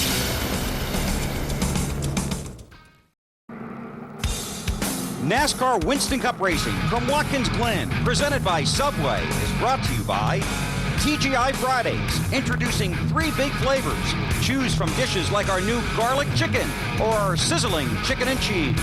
By Allstate, you're in good hands with Allstate. By Discover to Go, it pays to discover. And by new Smirnoff Ice Triple Black, triple filtered for a crisp, clean bite. Although rain was in the forecast, turned out to be a pretty beautiful afternoon here at Watkins Glen. And the leader, Dale Earnhardt Jr., playing a little bumper tag with the pace truck. Now, I'm not going to yield the ground completely to Weber here because some guys did pit under this caution flag. 23rd place on back Joe Nemechek was the first to stop. About 25 car, Marty. Well, I talked to his crew chief, Peter Suspinzo, and he said, you know, we really had nothing to lose. We had about a 23rd place car right now, and we're trying to finish, 12th or so with it. But the theory is, now on the last stop, all they have to do is a gas and go, and you may see that last stop like around lap 53, because then they can make it all the way from there. Matty? Marty, an update on the championship leader, Matt Kenseth. He's been battling a tight race car all day. They tried to adjust on it, but the car just does not get any better. Coming to the green flag, Dale Earnhardt Jr. It's weird, Robbie. Just don't turn. Like, I'll get to that long corner. It just feels like it's got, 55% nose weight. It just keeps pushing the front tires off. I just can't get it to turn. I just got to wait for the front tires to grip. When they finally do grip, now at the end of the run, I'm spinning the tires up off, but still needs to cut better for the center of all the corners. At 10-4, I'm just worried about the loose off, and then we can take and drop that air pressure in the front. Back underway. Thoughts of Matt Kenseth and crew on their situation. Well, Rusty should get the spot, and if Mark can stay close enough on Rusty, he'll pass Michael as well in the 15 car. No! And Michael hung in there. Yeah. We see Ron Fellows has taken over that 3rd spot from Greg Biffle. Got a good restart. Made the dive into turn 1. Uh-oh, Boris said. Trouble on the backstretch, and the whole field charging at him. Oh, man. Good job. What a job. Floating at the top of the S. What a job by Boris. And damage there on his left front corner. Like he said, he was running 10th at the time. Bring it back, man. Nice and smooth.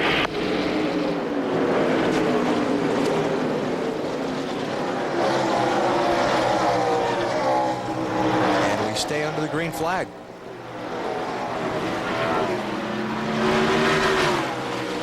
That's just amazing the job that Morissette did there. Amazing. Morris got to get down. There you go. Get on the right side there.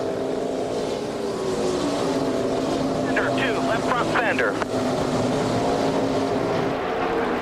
So Boris coming to pit road and monitoring NASCAR's race control channel. There's some discussion about debris. And a caution flag would be much needed by Boris here to let him catch up to the pack if it were to come out. But so far, no yellow. 35-mile-an-hour pit road speed coming to Dave. Seems like you're crawling, Alan. They said 2 left side tires only. Don't want to take the time to put on 4. Try to pull away that damage on the left side if they can. So they'll just do the 2-tire stop now, pack the fuel cell full of fuel. This should not be within their window, guys. Yeah, there's a lot of damage there.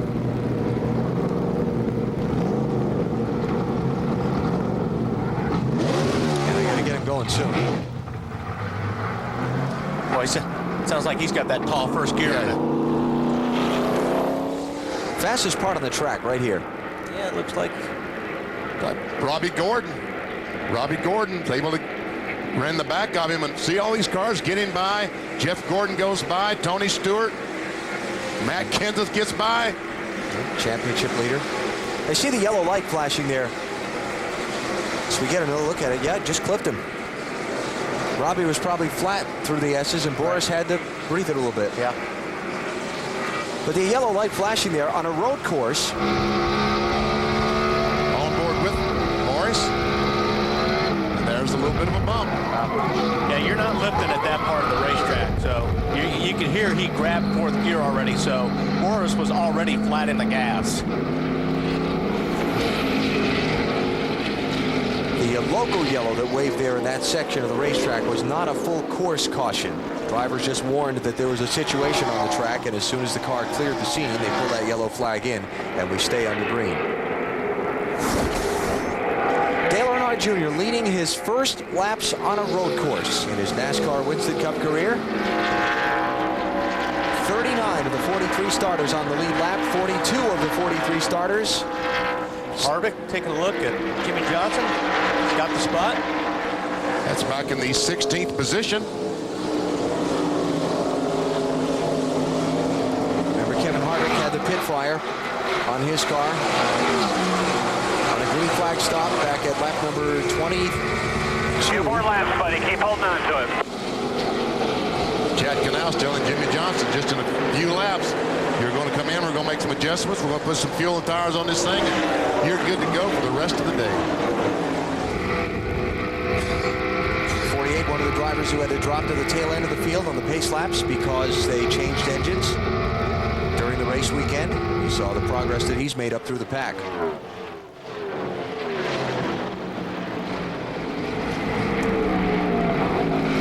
Cars up to 17th, Marty. Moving his way up through the field pretty good. Chad Knaus was kind of frustrated. I talked to him a moment ago. I said, you know, when are you going to pit? He said, I don't know. If we keep falling back from the leaders like this, then we're going to have to pit later than we thought we would be able to. But he would like to pit like around lap 52 or 53. You're going to see some of these guys up front pit as early as lap 50 and try to make it the rest of the way on fuel. These Hendrick cars just can't go that far on fuel mileage. They're going to look about that lap 52, 53 for the 48 car, Jimmy Johnson. Casey Mears looking under Tony Stewart. That's to try and get a spot back that Tony just took from him. So Tony up to 13th, Casey back to 14th. Here comes Matt Kenseth, your championship leader. He's trying to get position on Casey. He's there. Oh! Did they make contact? Almost, if not. Kevin Harvick trying to take advantage.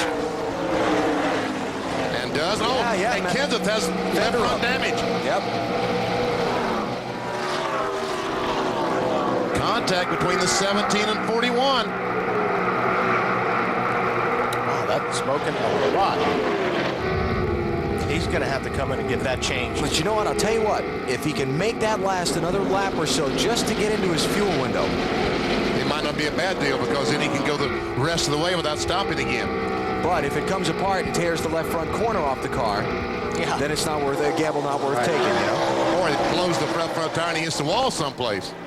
Matt, what are they saying? Benny, they're talking about pitting. He doesn't think they can make it 2 or 3 more laps to their window. Robbie Reiser told him to come to pit road. Yeah, I was going to say, I don't think they can make it either. That tire's rubbing really, really bad on that fender right now. And and here he comes to pit road. So this is with 40 laps to go in the race. And if they can't make the distance on fuel, that's going to be tough on the 17 car. Also, Casey Mears is in just in front of him. And the championship leader's in, Matt. And Robbie Reiser's boys going to work. He was tight and loose. They're going to adjust the car with air pressure. As they come around to the left side, you can see one of the crews blowing out that brake dust so that the changer can see the lugs a little easier. Stop looking good so far. He's gone. Now, Matt, you know, we talked about backwards pit stops here today, so they were coming around to the right side. But we understand your confusion because everything's the opposite here at the Glen. Right, Matty? I kind of have your math going on. Yeah. Well, when you're running down to the pit. Yeah, that's 2 weeks in a row we caught you running. Proud of you. Just working hard, Alan. Dale Jr. Oh, got a car off. Rusty Wallace in the gravel trap. And in the mud. Oh, look at that. Is he stuck? He's going to be stuck. Yeah, he's stuck. He can't get out of there. We're off in 10, Billy, but I don't think he hit it. I'm in the bottom. That's at the inner loop. No caution yet. Lost the brakes going in and vacuum cleaner. Vacuum cleaner. And the caution flag's out.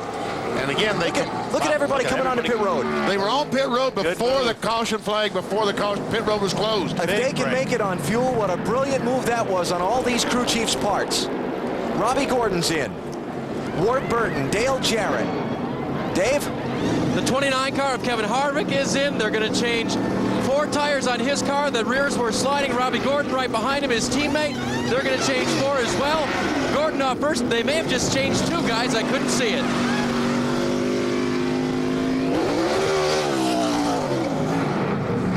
See Jimmy Johnson, Steve Park. You know, a lot of these guys have spotters back there. in the inner loop where Rusty went off. And when they saw that, they were calling the crew chiefs going, hey, there's going to be a yellow. And that was an excellent move to call these guys in. NASCAR checking the photo finish camera that they use on the caution flags to make sure that these cars were all past the caution flag on pit road before the yellow came out, and the word that came back is yes, they were. Those stops are all legal. Beautiful call. Absolutely. Great call. And for those spotters back there being on their toes on that deal. All right, what happened to Rusty Wallace? Well, I was a little premature in saying they fixed their brake problem. You heard him say he gets down to turn 10 and just doesn't have any brakes.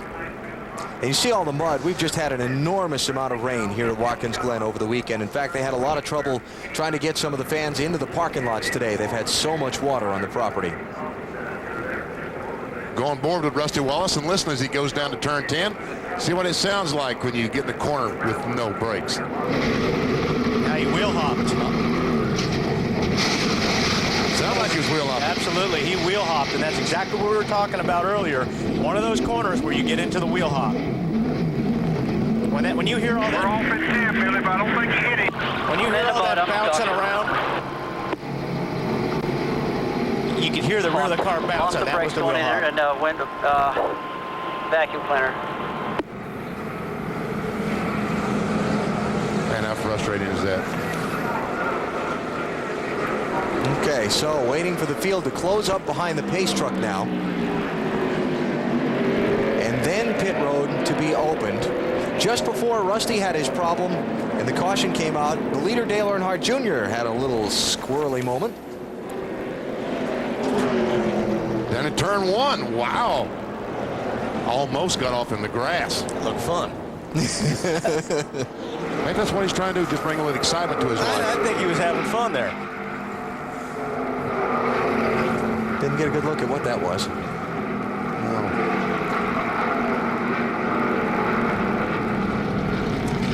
So the field gathering up now behind the pace truck. I tell you, the caution could turn out to be a break for Matt Kenseth, too. If they run enough laps under the yellow flag here to get him within his fuel window, now he's got track position on all those other guys that made the dive to pit road. Right. So that could turn around to be a big plus for the championship leader. Have to see how it all works out. And will these leaders stop under the caution flag because they are within their fuel window? I'm sure that most of these cars are within their fuel window. Are they going to stop on the caution? Even if you're close, I think you have to. By the way, the follow-up from pit road, Robbie Gordon did get 4 tires on his stop. Oh, that was a great stop. Yep. We'll see where he's running here when this all gathers back up, because the field is really jumbled up right now with those guys that made the dive onto pit road just before the caution came out. Brilliant move. Oh, man. Just terrific. You know, Michael Waltrip and Ken Schrader and some of the guys like the kid around, the way you plan your strategy here is you figure out when the caution's going to come out and you stop just before it. You know, and it's funny and it's a joke, but didn't it just work out that way? But you know, a lot of the teams only have 2 spotters. They don't have a spotter over in turn 10. Imagine not having one over there and not realizing that there was going to be a caution flag. And those teams that have the 3rd spotter, good move on their part. Hey, Benny. Yeah. Let's see if that one lap that these guys have stayed out that are going to pit now plays into it later, too. Okay. The extra fuel, you mean? Yeah. Okay, here they all come down pit road. Stop's going to come with 37 laps to go. Is that Bobby Labonte hung a right and stayed out? Or left, in this case. There I am getting caught on the backwards thing. Another right. You see Biffle, where he's going to come all the way down to the end of pit road. Jeff Burton in the 99 car. Marty? Well, as team said, we have good news and bad news. The good news is we can go all the way on fuel. The bad news is there's 6 teams that out-snookered us. 4 tires, a pound out of both rears for Dale Earnhardt Jr. to need more forward bite. Matt? And they're already going to work on Jeff Burton's right side. They made an air pressure adjustment in the left front. The car was tight, but it was also a little slow on the right rear. Junior's going to beat him. The 16 of Biffle is loose, slight air pressure adjustment. He said, oh no, when he heard how many cars had stopped. A lot of traffic down here. They are empty at best on fuel. Dave. 97 of Kurt Busch gave up 5th place, came and took on 4 tires, had to wait just a little bit to pack the fuel cell full of fuel, got off pit road cleanly. Now the 18 car, Bobby Labonte, you said stayed out. That is correct. They knew they couldn't make it here from here on fuel anyway. Their target lap is about lap 56. They were 3 short of that. Alan? So that's going to be very costly for Bobby once he has to come in. How about the race off pit road? And we really had a mix-up as we see the 8 car winning their battle off pit road, but then they all have to start stopping because the field hasn't gone by yet. The paddle man down at the end of pit road has a paddle up, and I thought all these cars were going to run into each other. So under caution just past halfway here at Watkins Glen, and a big twist in the picture of this one.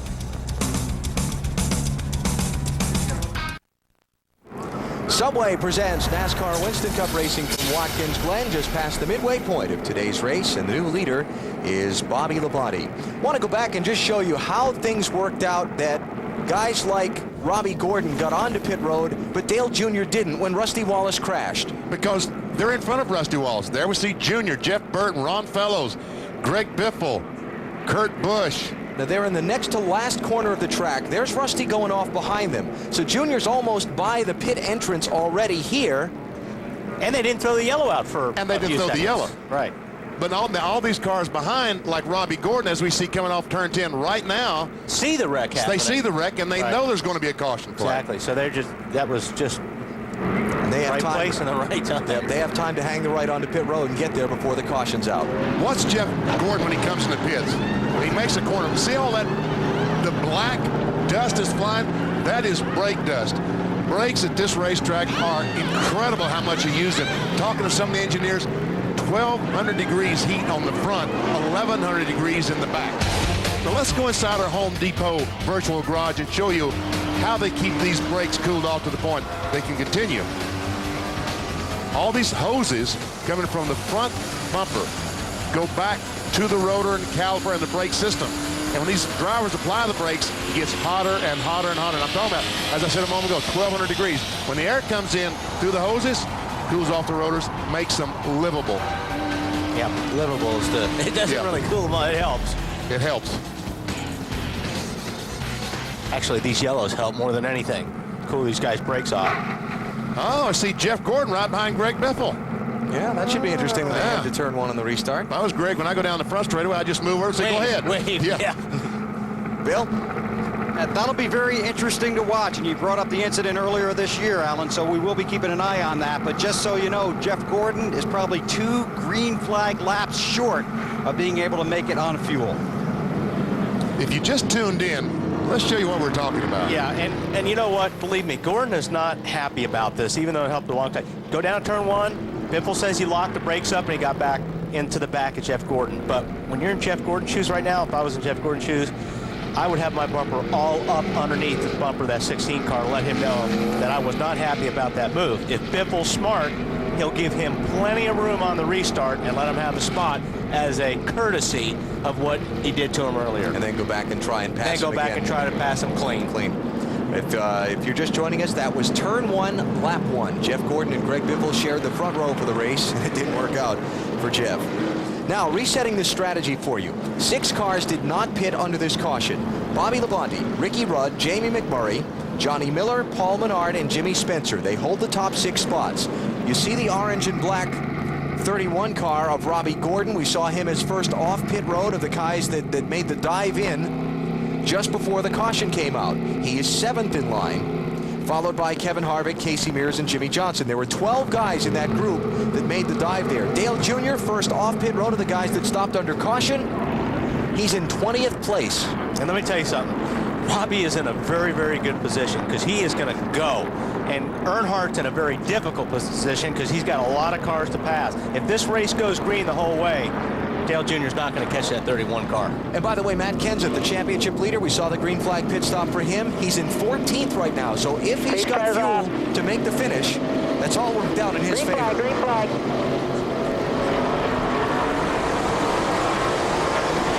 Oh, here they are, start fanning out. 3, 4 wide. Robbie Gordon dives on the inside of Spencer. But is the 04 Miller going to be in his way? The orange and black car is Robbie Gordon.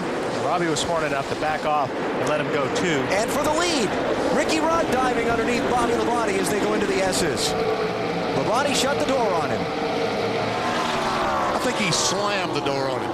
That was not a gentle shut. Lucky he didn't catch his toe in it. Looking back for Jeff Gordon and Greg Biffle. There comes Gordon. Where's Biffle. Biffle's ahead of him. Oh, he's in front of him? Yeah. So you got to catch him before you can dodge him. Oh, okay. Yeah. Jeff doesn't look like he got a very good start then if he's that far behind the 16 car. His car does not restart well. It likes to spin the tires, Wally, so the 24 is not good on restarts. Well, that will explain it then. Craven there in the 32 shuffled to the outside. Both Biffle and Gordon go by. Ryan Newman, the 12, goes by, and Michael Walter by. And Jeff Bird still smoking that left front fender on the tire when he hits the brakes going in turn 10. Ooh, this is going to be interesting.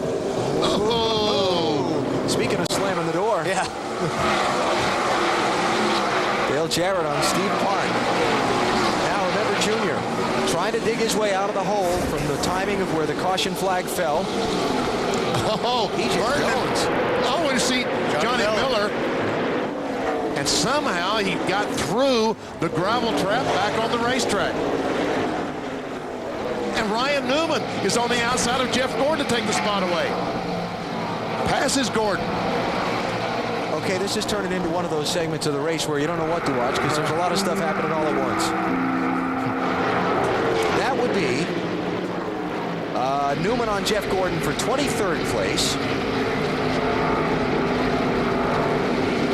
And as tightly as these guys are bunched going into some of these corners and as hard as they're fighting for spots as we close in on the end of the race, we may see somebody off in the gravel trap here shortly. Yeah, wouldn't surprise me in the least if it were to happen.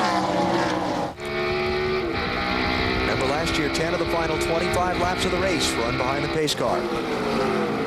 P.J. Jones in the 4, Johnny Miller in the 04, looking back on Newman and Gordon and Michael Waltrip. Gordon better. He was trying to make a move on the 12 car. They were dicing each other, and then the 15 car almost got up beside Jeff Gordon. So just looked like, I can't understand why he's fell back those couple spots, unless maybe he checked up because Johnny Miller got off the course over there. Both those cars going by Steve Park in the 30. Now Michael Walter trying to get by Steve. That is for 22nd place. Nothing's changed up front. Bobby Labonte still leading Ricky Rudd while we watch this action back in the pack.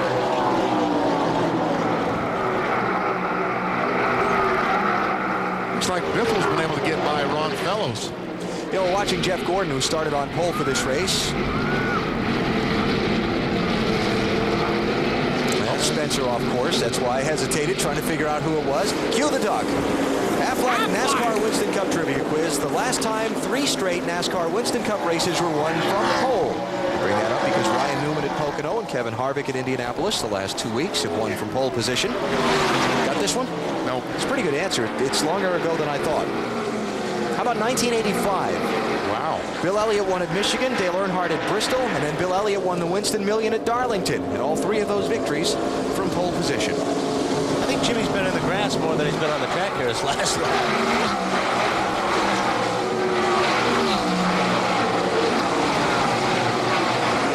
Dave, got an update for us on the leader, Bobby Labonte? Guys are going to have to pull this thing in next time by. They just hit their window to the end, a safe window that is. They told Bobby before this last restart, get all you can get, buddy, because we're going to have to come in. Boy, he's got to come in at the right time. Got trouble. Kenny Wallace spun around and exited turn 1. So far, just a local yellow. And it's amazing he's able to pull across the racetrack. 1 more. Inside, clear behind him. We got spun around, guys. Got hit from behind, spun around. We see in the right rear where they made contact with Kenny Wallace. That would have been a great break for Bobby if it would have went yellow. Kenny was running 34th. He now will go back to about 38th. Yep, 38 cars on the lead lap here. Only car out of the race at Watkins Glen, Sterling Marlin, went out in the very first lap with an engine failure. Everybody else still on track. Bobby Labonte the leader, as Dave Burns said, coming to pit road. Ricky Rudd takes over the top spot. Dave? The last report from Bobby was that they were needing a little more grip, but they adjusted on that, and now he was sliding the nose a little bit. So they're going to see if they can correct that with the air pressure, but not much. Bobby really likes the car, and as you saw, he was pulling away from the front of the field. Left side tire is on now for Bobby. They'll go around to the passenger side, the right side, a little bit different this day. As they pit in the opposite direction, the crew will send him back out. His teammate Tony Stewart and Dave Blaney are also on pit road. Bill? And Tony Stewart for fuel only. Fuel only. He's over the line. He's over the line, so they'll have to push him back. Now they can service it. Now they can put the fuel in. He's on his way. That cost him. That cost him. Oh, my goodness. He had great strategy, no tires, only going to take 4 or 5 seconds for fuel, and it cost him a couple of seconds to have to push the car back.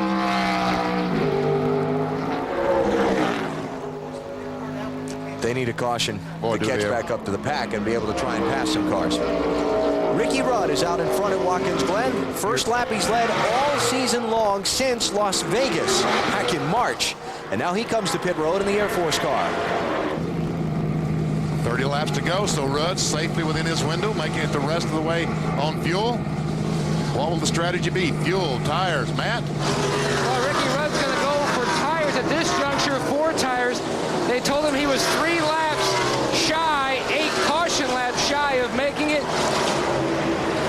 Rudd trying for his 3rd win here at the Glen. He's going to go to work on the right side of the car. The 42 of McMurray team, they're waiting for him as well. He couldn't make it. And Matt, just to clear up, 3 laps shy was from that last caution, which is why they didn't stop then, right? You're exactly right, AB. Yep. Your math, I hate to say it, is correct. So Rudd heads back out on track. Jamie McMurray is now the leader. Let's go back and show you what happened to Kenny Wallace a minute ago. Downhill to turn 1. Oh, the 7 car, I'm sorry. Okay, Jimmy Spencer. Down in turn 1. Going in on the outside. Some contact with Boris Sid. And around goes Jimmy. Yeah. Oh, okay. Around goes Kenny. So it was the 7 and the 23. Yes. Spin, go high. Come on. Come on. Clear, clear. On board with Morris.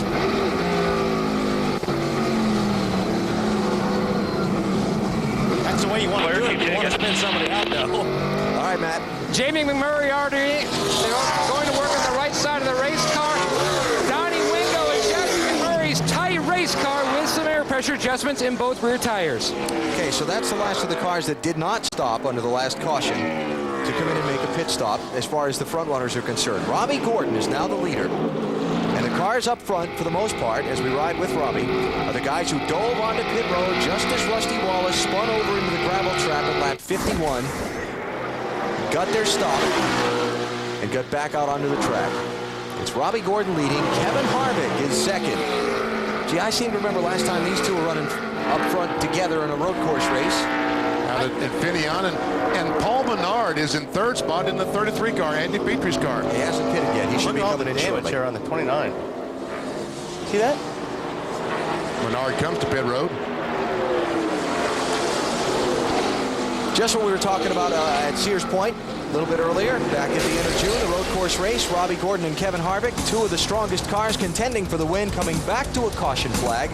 Robbie slipped underneath his teammate and beat him for that spot back to the yellow. That's what put the whole gentleman's agreement thing into play that's been talked about so much over the summer. Robbie Gordon went on to win the race. Jeff Gordon chased him to the checkers, and Jeff Gordon said afterwards that Robbie had trouble running faster under the caution than he did under the green, and a whole war of words broke out that ended with Robbie saying, hey, trophy's still sitting on my shelf. I don't think... Not very apologetic. But I think that's all forgotten about right now.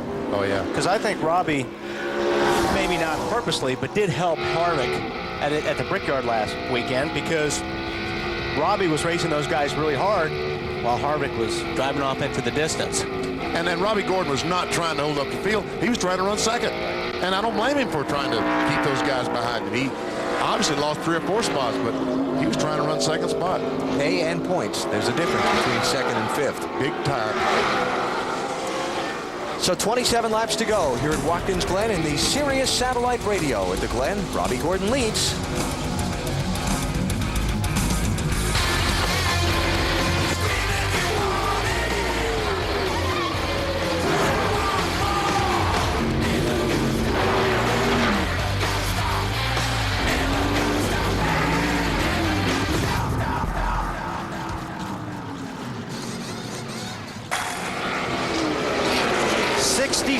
Laps of 90 completed at Watkins Glen.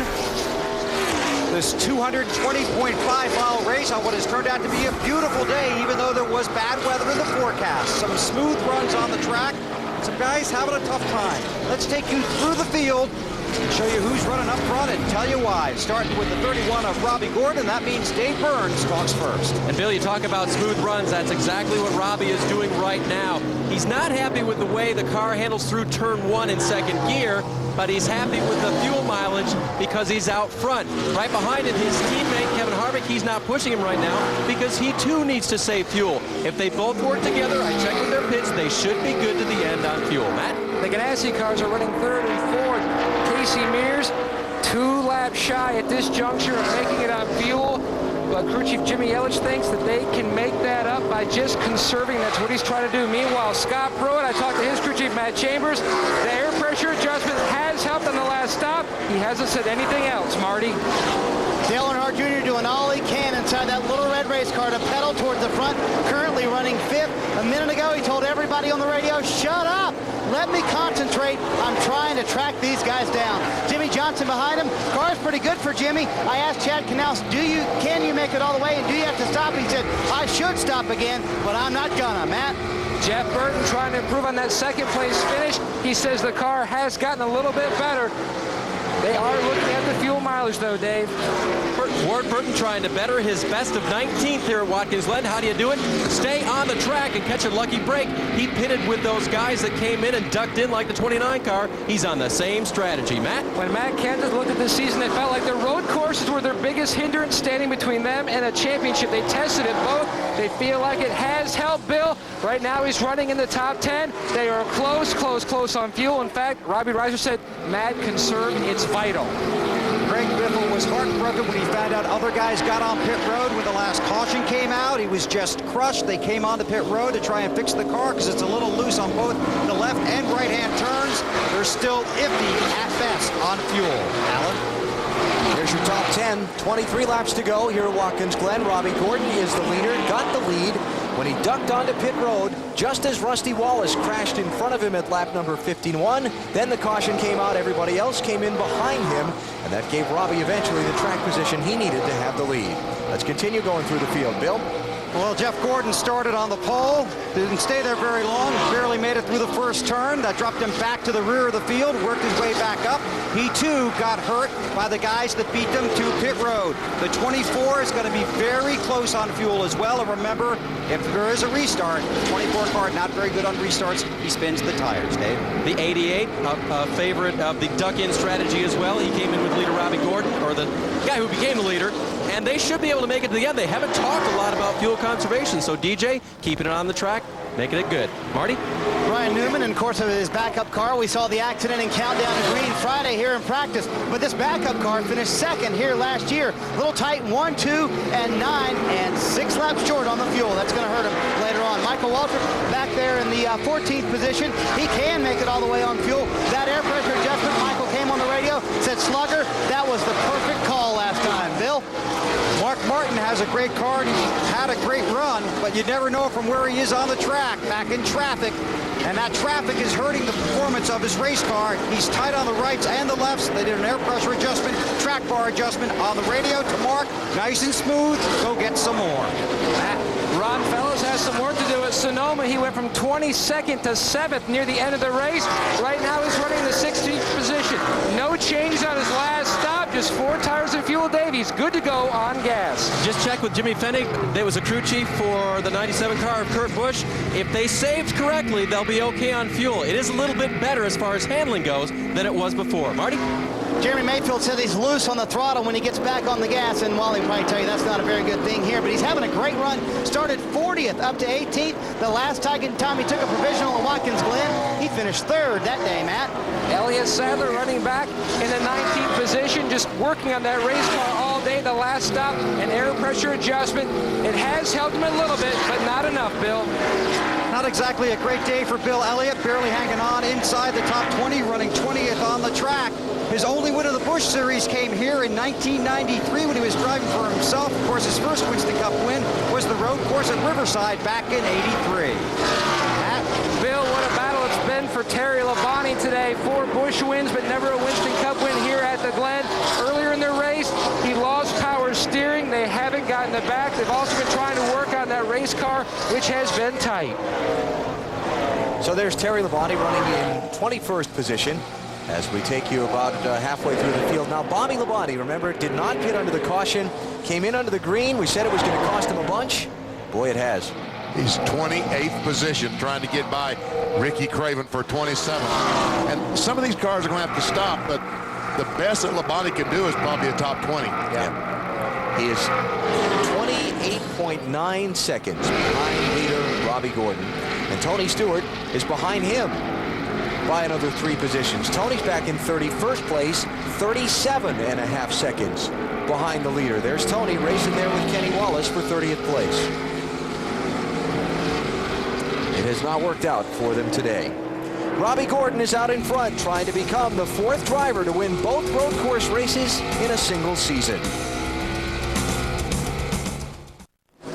Subway presents NASCAR Winston Cup Racing from Watkins Glen, live on NBC. The Richard Childress teammates, Robbie Gordon and Kevin Harvick, hold the top 2 spots after a shuffle of pit strategy in which their teams made a brilliant call and got them on pit road just as a caution was coming out. Legal stops got them ahead of a lot of other guys. Now Gordon is out in front by 1.8 seconds over Kevin Harvick. Robbie Gordon trying to become the 4th driver to double on road courses, win on more than one Winston Cup road course in the same year. Jeff Gordon did it here at Watkins Glen and out at Sears Point in 98 and 99. Rusty Wallace at Riverside in Watkins Glen in 87, and Tim Richmond at Riverside in Watkins Glen in 86. And there you see our Napa Field summary. 8 leaders, 8 lead changes, 5 cautions, and 12 caution laps. And only 1 car out. And these guys might need a couple of more caution laps to be able to make it on fuel. Tell you what, those target cars, Casey Mears is really, really fast. Casey Mears is doing a really good job. This is his first time here. Yep. He's doing a very good job today. First time here in any kind of racing vehicle. He did not run here in the NASCAR Busch Series. Busch Series stopped coming here before Casey got to it last season. That's Casey in the 41. Scott Pruitt behind him in the 39 car. Has won 5 of 7 Trans Am Series races so far this season. He's the top running ringer so far, so if you voted for Pruitt, so far, you're doing well in our Race Talk poll of earlier. But the question is, can these guys go the distance? On fuel. There's Scott Pruitt, 43-year-old, originally from Sacramento, California. Ran most of the 2000 NASCAR Winston Cup season for people. Oh, his hood's popping open. Yeah, it sure is. He has a hood pin missing out of the front. He's going to make a move here on Casey. If that hood doesn't fly around his windshield. All right, your championship leader, Matt Kenseth, lost a spot or 2 in the last couple of laps. Jeff Gordon was able to get by. Greg Biffle got by, and Dale Jarrett also got by the 17 car. He's going backwards. And here's why. Whoa. Oh, cooked it in a little bit too hot down there in turn 1. Matt, good job to stay out of the gravel because that would have been disaster. Very good recovery. Yes. Black is good. It's the old saying at Watkins Glen. Black is good, that's the pavement. Green is bad, that's the grass. Blue is very bad, that's the guardrails. It was bad. And gravel is disaster time. It's kind of like the guardrail. Yeah. Because you lose a lap. Remember we talked about when Greg Biffle bumped Jeff Gordon out of the way in turn 1, lap 1. Well, Gordon finally caught up to Biffle to make the pass a couple of laps ago. Did Biffle make it easy? You tell me. Let's see. Yes. Yeah, I would say that was, sorry about that. How about your championship leader there, Matty? Well, he wasn't trying to do an old Rusty Wallace move or anything. Basically, he radiated into Robbie Reiser that his brakes are starting to fade. That's not good. And I tell you, they use a tremendous amount of brakes here. And that's what put Rusty Wallace out of it. He lost his front brakes. That's why he ended up in the gravel earlier. Nothing going wrong for Robbie Gordon so far. He is now 15 laps away from the checkered flag here at Watkins Glen. NASCAR Winston Cup Racing from Watkins Glen, presented by Subway, is brought to you by Subway. Fresh-made sandwiches on fresh-baked bread. Subway, eat fresh. By Dodge. You can take life as it comes, or you can grab life by the horns. Dodge. By Circuit City.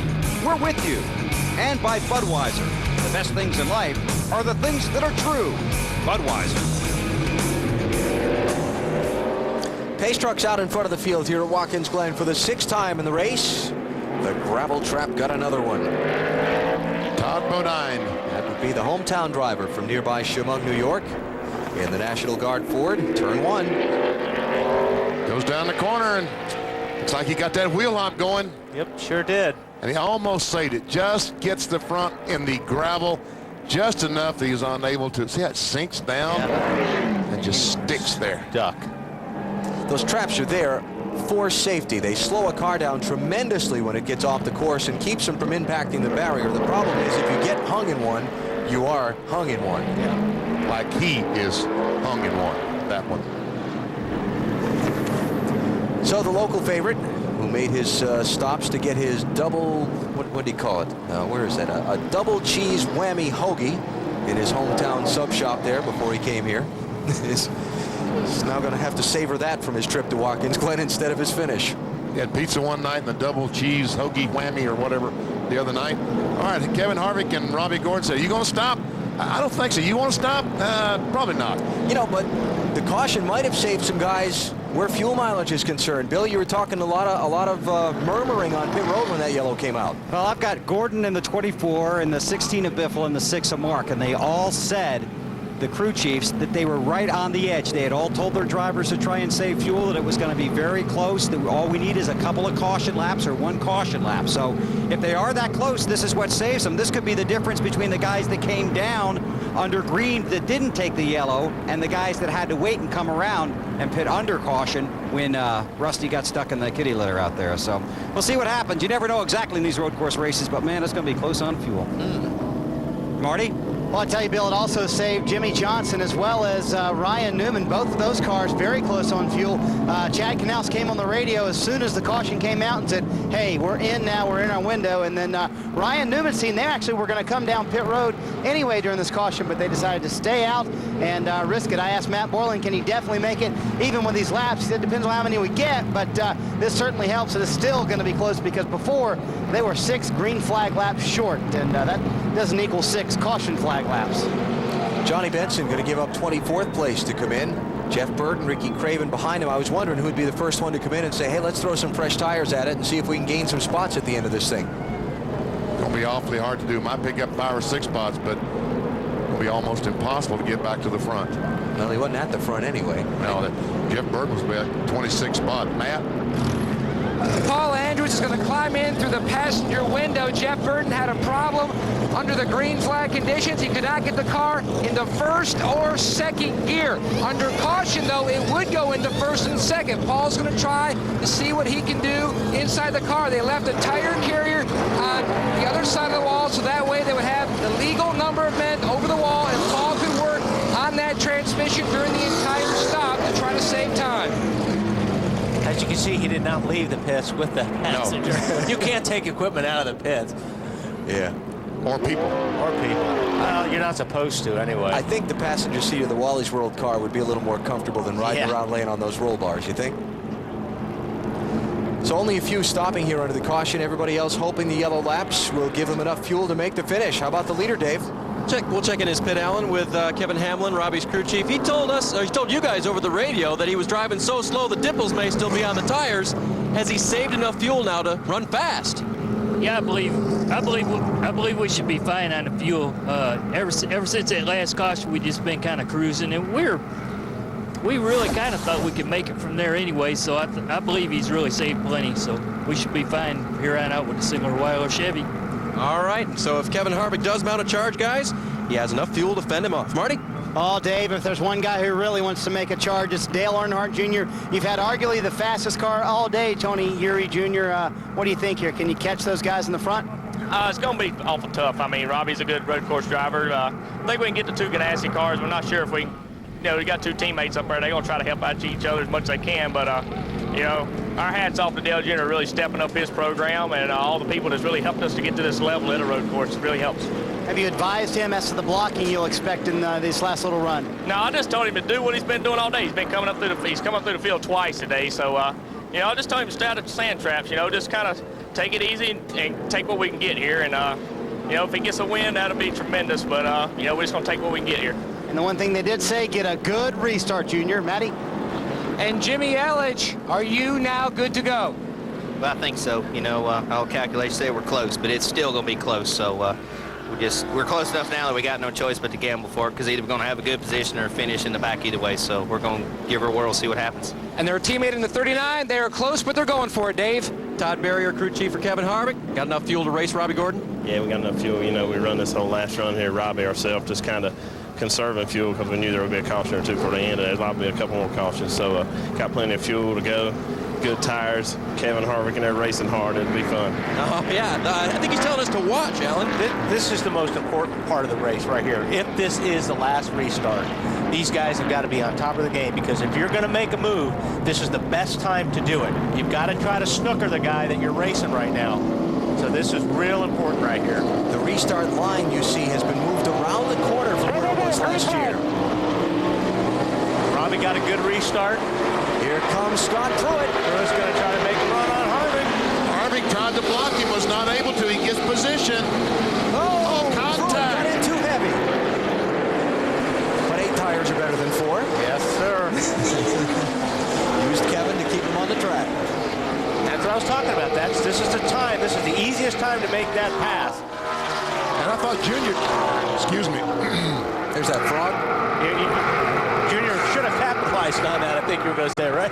Almost. They got boxed up. He got boxed up. He had to get out of the gas because those guys were basically wrecking in front of him.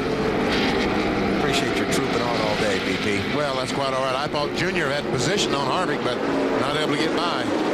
Harvick wants some of those spots back. Let's see if the old chrome horn can. Let's see if he can distinguish between the 2 target cars, the one that hit him and the one that's right in front of him. I think not the same. Because one's got to get.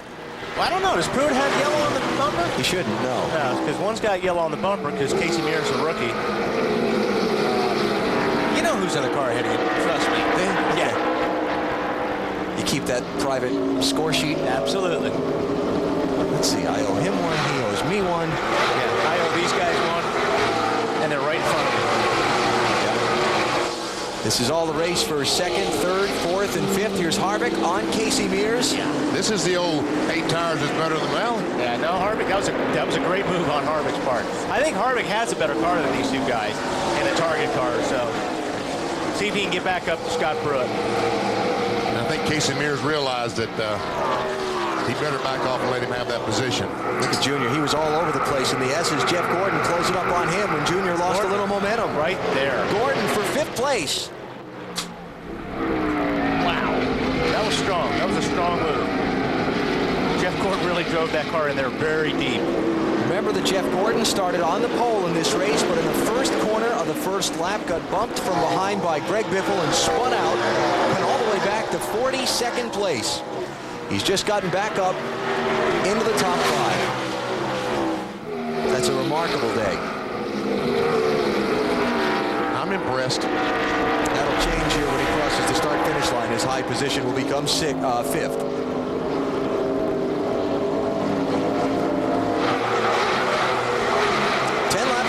Watkins Glen.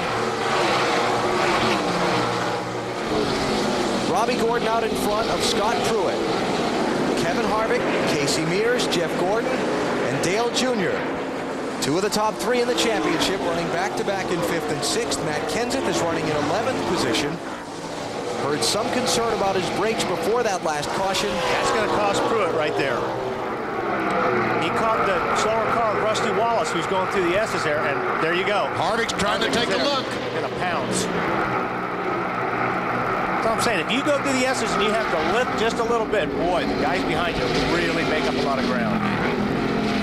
Scott Pruitt, one of the 5 ringers in the race, the road course regulars. Do you know that as far as the ringers are concerned, the last time a non-Winston Cup regular won a NASCAR Winston Cup road course race was 1973 when Mark Donahue did it at Riverside, California. And Greg Biffle missed the inner loop that time, had to stop back there and give up the 8th position. He's going to give it up when he comes to pit road for his stop-and-go penalty. The inner loop was made back in the early 1990s. And Fellows is off in the sand. Did he get through? Yeah, but he might get stuck in the mud. He's going to make it. So much for a good finish for Ron. Uh-oh, Casey Mears was in 4th place. Not anymore. Guys are trying a little bit harder now. A little bit harder than they have been all race. Get down to the end of the race. You gotta get everything you can out of these cars right now. And the brakes are worn and the tires are worn, and you're trying to get more out of it than you were before. Every track is slick. Bobby Labonte on Casey Mears there. That's all the way back for 22nd place now from 4th for Casey. You can see those rear tires are getting very worn on the 41 car. Gets back on the throttle, the back end wants to kick out. Let me just mention on the Greg Biffle thing, that inner loop there, the chicane in the back straightaway, if you miss that, if you go straight ahead on the old part of the racetrack and don't come to a complete stop before you exit that part of the racetrack, then you're going to get brought in for a stop-and-go penalty. NASCAR says Biffle did not stop completely and take his own penalty back there, so he's being black flagged and things are going to get worse for him. Robbie Gordon is out in front as we're down to 8 laps to go at Watkins Glen. How did he get here? Well, he was running just a couple of spots behind Rusty Wallace coming into turn 10 of 11 on the track when Rusty spun off track in front of him. He made a quick move onto pit road after the leaders had gone by and got his pit stop in before NASCAR put out the caution flag. Then when the pit stop cycled back around, Robbie Gordon out in front. Scott Pruitt right behind him, 2nd place. Ditto for him. Made the dive onto pit road just when Rusty Wallace spun, but before the caution came out and closed the pit lane. Now he's passed a couple of cars to move up to 2nd. And Kevin Harvick in the same boat as his Richard Childress teammate Robbie Gordon. Plus, don't forget, Harvick coming back from that scary pit fire back at lap 22. They came down pit road under the green. They had a little fuel spill, and a spark or a burning piece of rubber out of his brake system ignited that fuel. Everyone okay, and Harvick continued on. But a very scary moment there. And Jeff Gordon, how he got here? Well, we said it just a second ago. Bumped from the lead in the first corner of the first lap. And his crew has just kept on hammering all day on their pit strategy. And Gordon passing cars through traffic.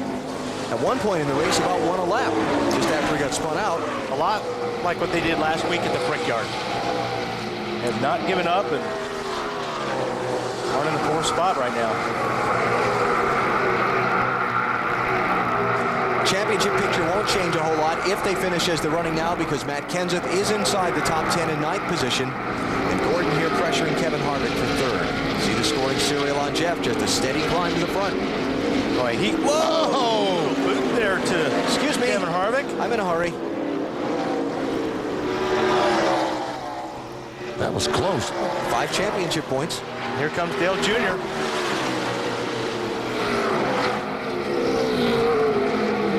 Take the spot as well. Let's talk about Jr. for just a minute. Here's a guy who has gotten off course last couple of times. We've seen him here at Watkins Glen. Struggled at this racetrack. He led a good chunk of the race today. And although the track position didn't work out in his favor, he was leading when Rusty Wallace spun and had already passed the entrance to pit road when the caution came out, so he couldn't take advantage of that same strategy. They've recovered very nicely to 4th place. I think Tony Eury Jr. said it correctly when he said Dale Jr. has really stepped up his program on the road course. Good job. Nice top 10 for Ward Burton, huh, Dave? How about that, Alan? How'd he get there? Well, he had the same duck-in strategy as the leader Robbie Gordon did. And as I mentioned before, he's kept the thing on the road course all day. Best finish here before, 19th. He can keep it top 10 now. What a great day for Ward. And of course, this is a team that is likely to be splitting up at season's end. Ward saying at Indianapolis last week that he and Bill Davis had agreed they might want to look at other options for next season, even though they have a contract together for 2004. I spoke with Ward earlier this weekend. He said it's kind of good that the word's out there. Marty, what's going on with Jimmy Johnson? Well, let's talk about how he got here, BP, and it actually happened yesterday. Now, normally you put the race plugs in the car, at least the 48 car does, on Saturday afternoon. Well, they got behind yesterday during happy hour, so they never did that.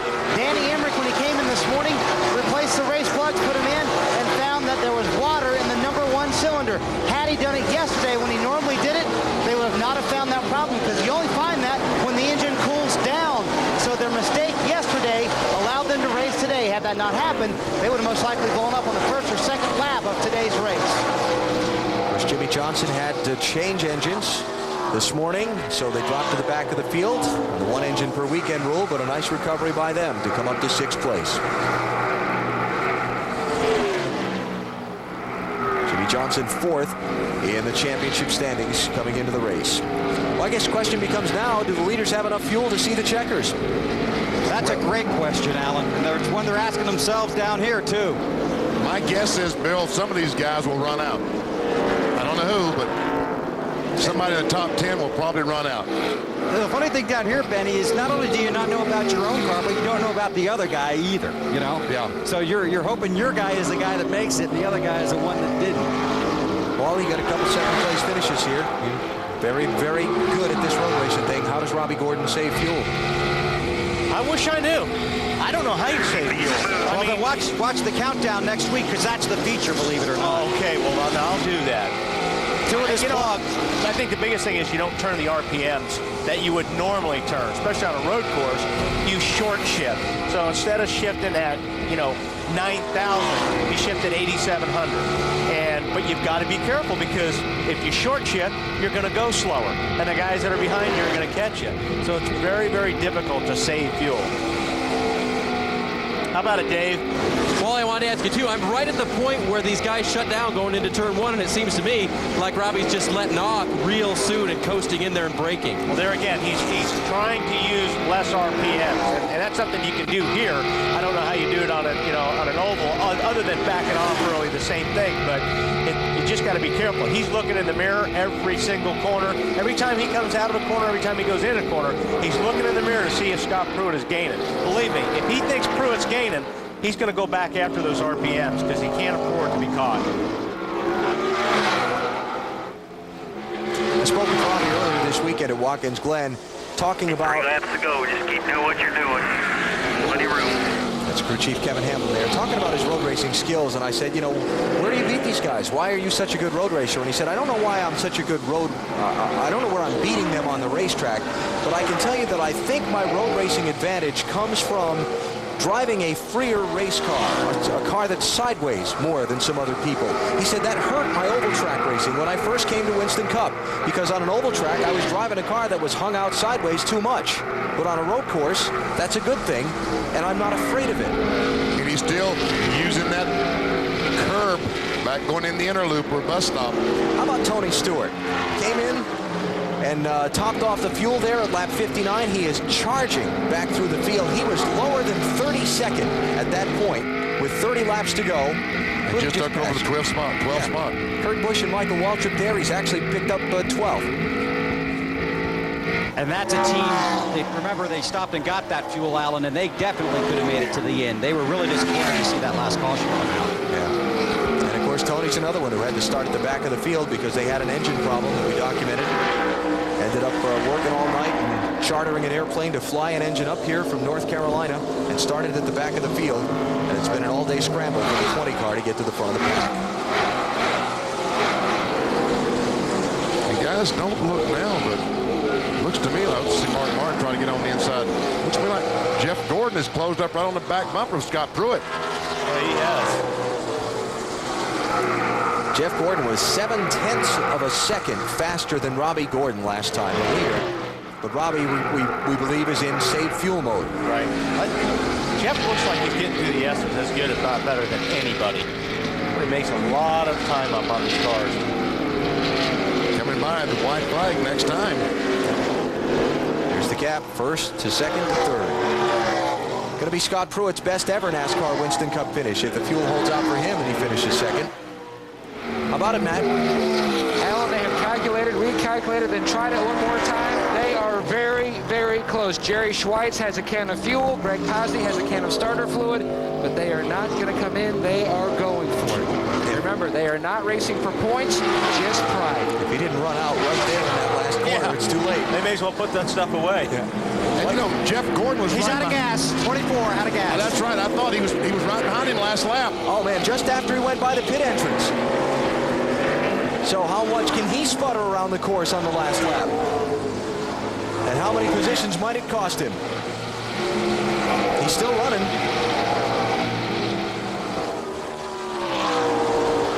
He ran out in one spot. Yeah. And how about the leader, Robbie Gordon? Half a lap now from the checkered flag. Does he have the gasoline to make it to the stripe?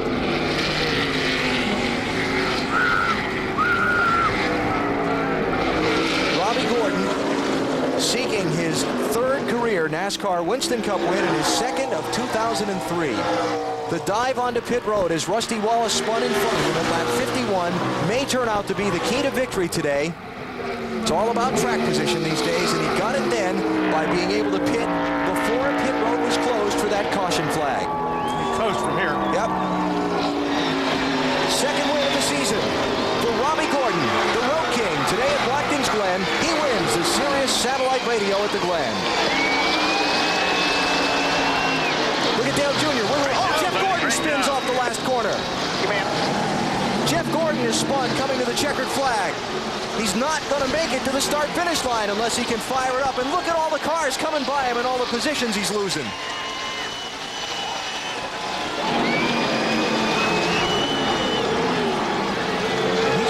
he spin or did he get hit? He might have gotten hit. He was out of fuel coming off turn 10, turn 11, and whoever was behind him just couldn't help, just ran right up the back of him. I think it was behind him at one time.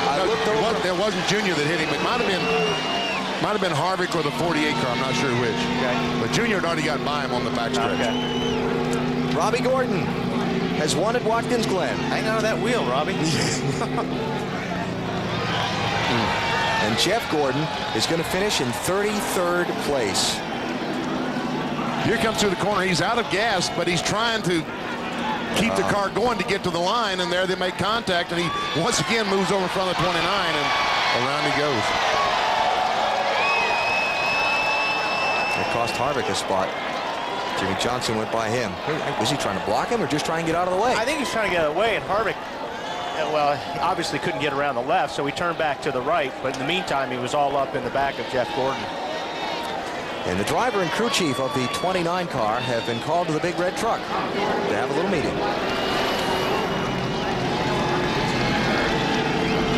I tell you what, you know, the way these races have become, talking about the pit strategy and the track position, you got to have a perfect race to win, and that includes perfect luck. Yeah. And what a great move it was by Robbie Gordon to dive to pit road and get that splash of fuel when Rusty Wallace spun off in front of him, Dave. Well, Kevin Hamlin with us now. Kevin, it has not escaped us that your spotters did a pretty good job of getting him in here when Rusty Wallace spun. You want to put all the credit there, or you want to give it a little to Robbie, too? Well, he did a great job. You know, he knew what we were looking for. We had the laps on the dash, and he knew where we could go, what was a possibility anyway. But we weren't really sure. We heard the guy over the loudspeaker yelling, "Oh, trouble!" And we decided we were going to take a chance and dive in and see if we couldn't. We were trying to decide if we were going to gamble on that lap or not anyway. So that's about the only chance we had, because, to tell you the truth, I kind of messed up earlier. We were supposed to pit on lap 20. And I thought we were coming by to get lap 19, going to pit the next lap, and we actually were supposed to pit the lap Harvick pitted when he caught on fire. So I kind of messed up earlier, but thankfully we were able to overcome that little incident. And I'd like to thank God for a great day, safe race. All right, and like you said, Alan, gosh, perfect luck, huh? Yep. I'll be curious to hear from Robbie in Victory Lane. Did he make that call? Did he just hang the right turn onto pit road? My guess is he did. Yeah. How about you saw Jeff Gordon there, a little frustrated? How about a burnout? Okay. There's the burnout. Very neatly across the start-finish line. That's a pretty tight burnout. Yeah. Pretty good. Yeah, but if he doesn't burn the right rear tire off it like Harvick did at Indianapolis, he hasn't topped his teammate. Oh, he's trying to. Yeah, he is.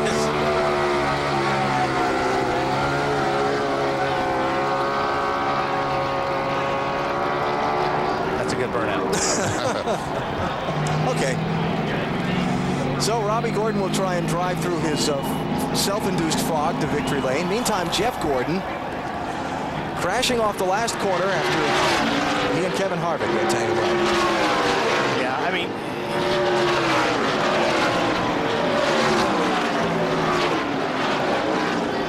and while Jeff watched the field come motoring by him to the checkers, Kevin Harvick has come home with a fourth-place finish. Well, Kevin, first of all, tell us about the contact with you and Jeff Gordon coming to the checkered flag. I think he ran out of gas, and I got into the back of him, and then he got sideways, and I hit him and spun him out. But, you know, if you're out of gas, the best thing to do is get out of the groove. Tell me about early on in the race, the fire on pit road, and what you thought happened there, and how you guys made up the track position after that. Yeah, I didn't know there was any fire until they told me. I didn't see it, but it's a good day for the GM Goodwrench car. I feel bad today. I don't have much energy, and just to come home fifth is a tribute to this Goodwrench team and everybody. I want to congratulate Robbie and his whole RCR gang for winning this race. A win last week, a top 5 here at Watkins Glen. Alan? Robbie Gordon is one. We'll talk with him in the winner's circle when we come back to Watkins Glen.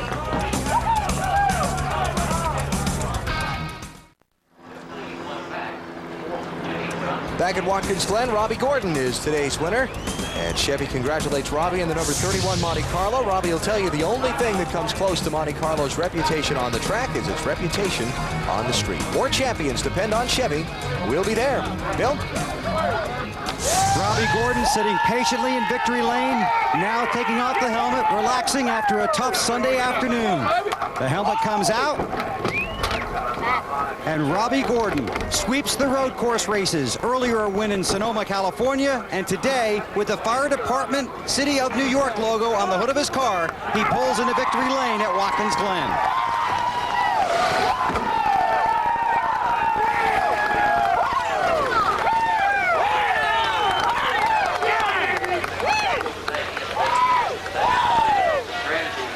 Crew Chief Kevin Hamlin is here.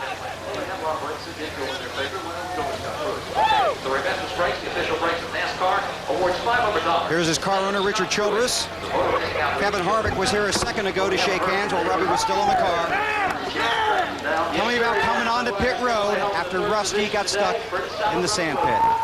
Well, if you look over here, we got some numbers on our dash, and we knew we were going to be close. We came in about 2 laps earlier, and we thought, kind of hoping we get some cautions later on. As soon as Rusty spun, Kevin and me were on the radio talking. He's like, come now, come now. That was the call. We needed that track position. Track position is so important. I'll be honest, first half of the race just kind of saved my brakes, saved the car. I don't know if we had the best car today, but we ended up winning the race, and that's what it takes to have a team. How quick did you have to react to get on the pit road in that situation, Robbie? A lot of guys aren't ready for that. Well, I saw Rusty there right in front of me. He was, I think, 2 cars in front of me at that point. And I saw Rusty lock up his inside tire. And about the time he did that, I'm like, all right, Rusty's in the gravel. He's like, pit now, pit now. It's like, all right. So we came in and kind of stuck to our strategy. So I'm real pleased there on the singular wireless team.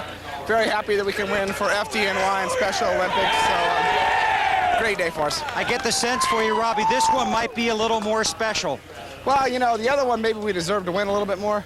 This one, we just had our cards all lined up. We had our strategy planned, and got a great race team that prepare really good race cars. And that's what it takes sometimes. You don't have to be the fastest car to win every time. Special Olympics and the Fire Department of New York on the hood. Yeah, it's great. You know, a lot of money's going to them this weekend, 50 grand each one. So very, very pleased to have a sponsor like Singular Wireless that stands up and supports other groups besides just their racing program. It's a great sponsor to have, and just having a lot of fun. You got to tell me, did your ride with Wally Dallenbach yesterday in his car contribute to your success here today? I got to be honest, Wally kind of showed me how to get around here. Without Wally, I don't know if I could have done it. All right, congratulations. He sweeps the road course races in 2003. Dave? Well, Bill, Dale Jr. had a pretty good day. First road course laps led in a Winston Cup car. Did you have fun? I mean, third wasn't what you wanted, but did you have a good day? I had a lot of fun. The car drove real good. We tested here and worked real hard to get there and get the car that competitive. And a lot of hard work paid off. Wasn't looking too good there on that last restart. We sent about 20th. And just had to drive real hard to get up through there and warm my car out. Didn't have anything for the leaders. And just tried to stay out there, stay out of trouble, and got a great finish to be proud of. Earlier in the day when you had the lead, Junior, did you feel like it might be your day? I just was happy being up front. You know, it's a lot easier to run up front. Easier not to make mistakes and just take it easy. And it's a great view too. But you know, it's great to lead some laps and get some points. You know, that was important. And I don't know. You know, I had a great car and it was great to run up front. And it's good to show that our capability and our pure ability, I guess, to be able to run that well on road courses. And kind of getting toward that total package of a team that we're wanting to get. They showed that today, guys. You know, his dad in all of his starts here, his best finish was third here 3 times. Junior finishes third here today. Marty? Dave, a career best Winston Cup finished second for Scott Pruitt today at Watkins Glen. Tell me, yeah, you can dance a little bit if you want to. Tell me about diving onto pit road there with all those other guys. How quick of a decision was that? That was very quick, but it was right in our window. And I mean, and all the target guys did a terrific job. I mean, we had a strategy that we thought we could play. It was an aggressive one, and it all depended on those yellows, and they happened to work out exactly the way we wanted to.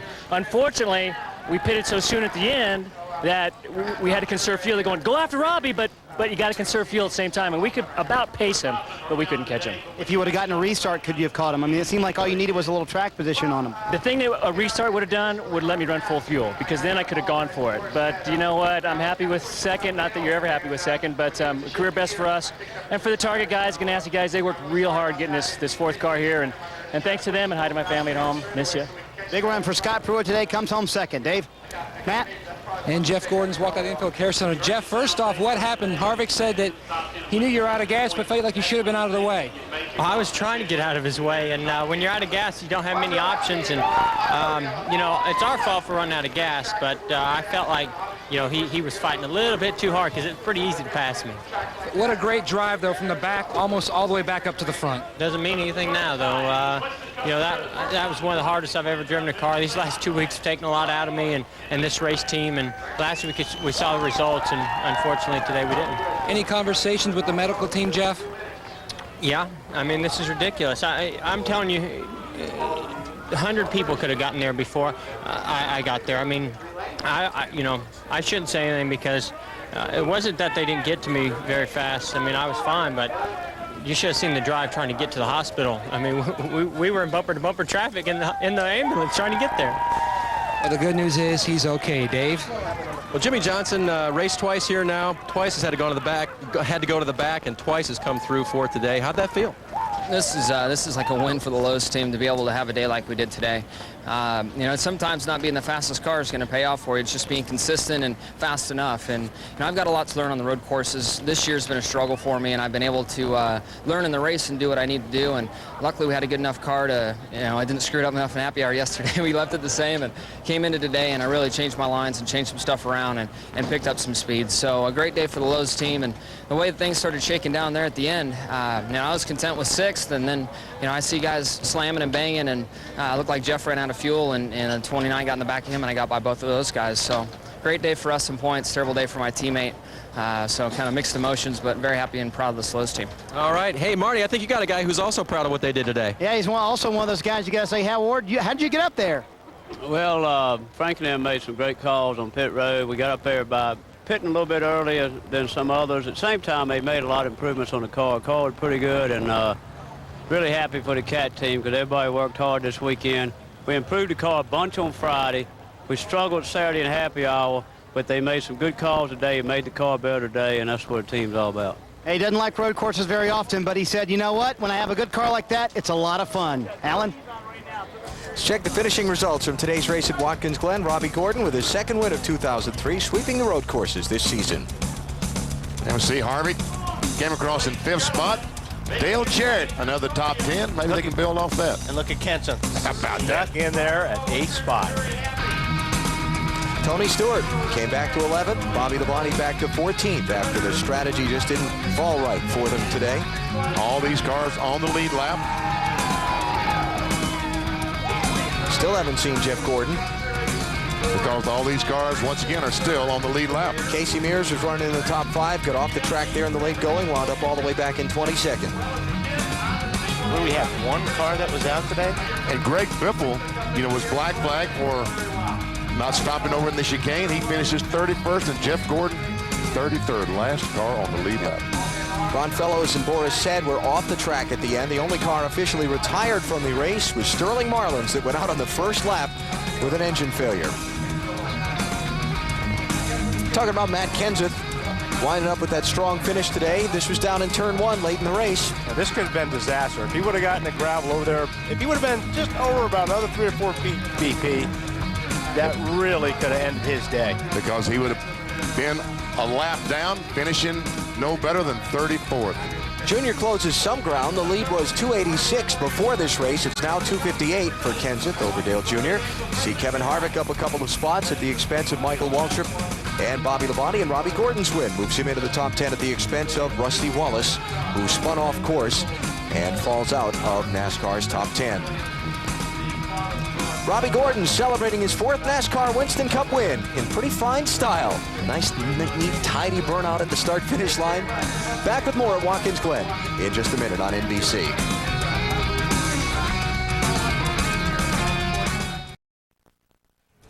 Looking ahead to next weekend, the action moves to TNT. Saturday, it's NASCAR Busch Series racing, followed by Winston Cup Happy Hour, starting at 1:30 Eastern Time. Then next Sunday, Winston Cup racing from Michigan, beginning with Discover Card Countdown to Green at 1:30 Eastern Time. Little race summary on your top 3. 8 leaders, 8 lead changes. Today, Robbie Gordon led the most laps, 30 of the 90 in the race. And only the one car out of the race, Sterling Marlin, falling out at lap number 1. Caution flags, 6. A couple of those caution flags came at a perfect time for Robbie Gordon and Scott Pruitt. Show you how we got the things the way we did through the day today. Tony Stewart, one of the many, getting set to go on an afternoon when rain threatened. Benny and Wally had to duck the incoming jets. And turn 1, lap 1 didn't work out well for the pole sitter, Jeff Gordon. No, it did not. Greg Biffle got in there. It's just a little bit too hot on cold tires, locked up the front tires. Unfortunately, Jeff got the worst of it. This is later in lap 1. 4 car makes contact with Kyle Petty. They kind of bump, and Kyle Petty almost head on into the wall. Pit stop under the green at lap 22. Scary moment for Kevin Harvick's team. Rubber from the car is on fire. They spill a little gasoline. Everyone is okay. You see the fireman right on top, though it did take him a second to get that blaze under control. Then Kevin gets bumped by John Andretti and bumps the kill switch that you're supposed to hit in the event of a stuck throttle on his steering wheel. Takes him a minute to regroup and get back going. Loses a lot of track position. Yankees didn't have a very good day here at the racetrack. Don't know how they did in baseball. Christian Fittipaldi got bumped by Steve Park and crashed, though he did return to finish the race in 40th position. Tony Raines gets tangled up on the back straightaway and turned into the guardrail. He was okay, would end up finishing the race, but after repairs, he was in 41st position. Robbie Gordon, Boris said, same place, back straightaway. Nice save by Boris, but it cost him his track position and some damage to his car's left front. Rusty Wallace skids off into the pit at lap 51, just before the entrance to pit road. All these cars dive in before the caution comes out and closes the pit road. Winning move there by Robbie Gordon and his crew. Lap 59, Jimmy Spencer sent for the loop-de-loop. Kenny Wallace bumped from behind. Same thing, they both continued. No caution flag there. Then Boris said had some left front issues. One of the road course ringers wound up finishing in 39th place after the problems that we saw on a couple of occasions. Todd Bodine with a spin into the gravel pit brought out the last caution of the race. Might have given some of these guys that finished up front the fuel margin they needed to make it to the checkered flag. And in the end, Robbie Gordon pulling off the win, while behind him, Jeff Gordon runs out of fuel, gets bumped by Kevin Harvick, and Gordon winds up coming to rest shy of the checkered flag, and he finishes way back in the field in 33rd position.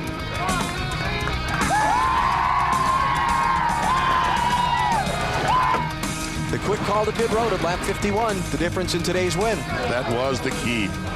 Marty? Guys, they're going to transport Christian Fittipaldi to the infield care center here. He took in a lot of carbon monoxide. We saw the accident there in the Yankees car, and didn't have any crush panels in the car today. Took in a whole lot of carbon monoxide, and they also were asking him if he drank a lot during the day, and he actually said, I have not drank very much at all during the day, so he did not rehydrate during the race, and they also are concerned about the carbon monoxide poisoning, perhaps. Alan? Another example why I'm not a big fan of going out there with wrecked race cars. Richard Childress spraying the champagne for a second weekend in a row after and Kevin Robbie Harvick Gordon can't get the top off. Kevin Harvick won at Indy, and Robbie Gordon is winning here at Watkins Glen. Gives RC a back-to-back set of victories, and they'll try for 3 in a row next week at Michigan. That's Kevin Harvick. I better go down and help Robbie. Yeah, go help Robbie Gordon out down there. Try and take your credit. Saturday, 1:30 Eastern on TNT, NASCAR Busch Series racing from Michigan. Then next Sunday, NASCAR Winston Cup racing coverage begins at 1:30 Eastern with Discover Card Countdown to Green. And NBC next, the AVP Nissan Series continues with a Manhattan Beach Open presented by Bud Light. Little volleyball coming at you. Robbie Gordon struggling more to get the cork off that champagne bottle than he did in the last few laps of this race as he won by 2 1/3 seconds over Scott Pruitt. You've been watching NASCAR on NBC.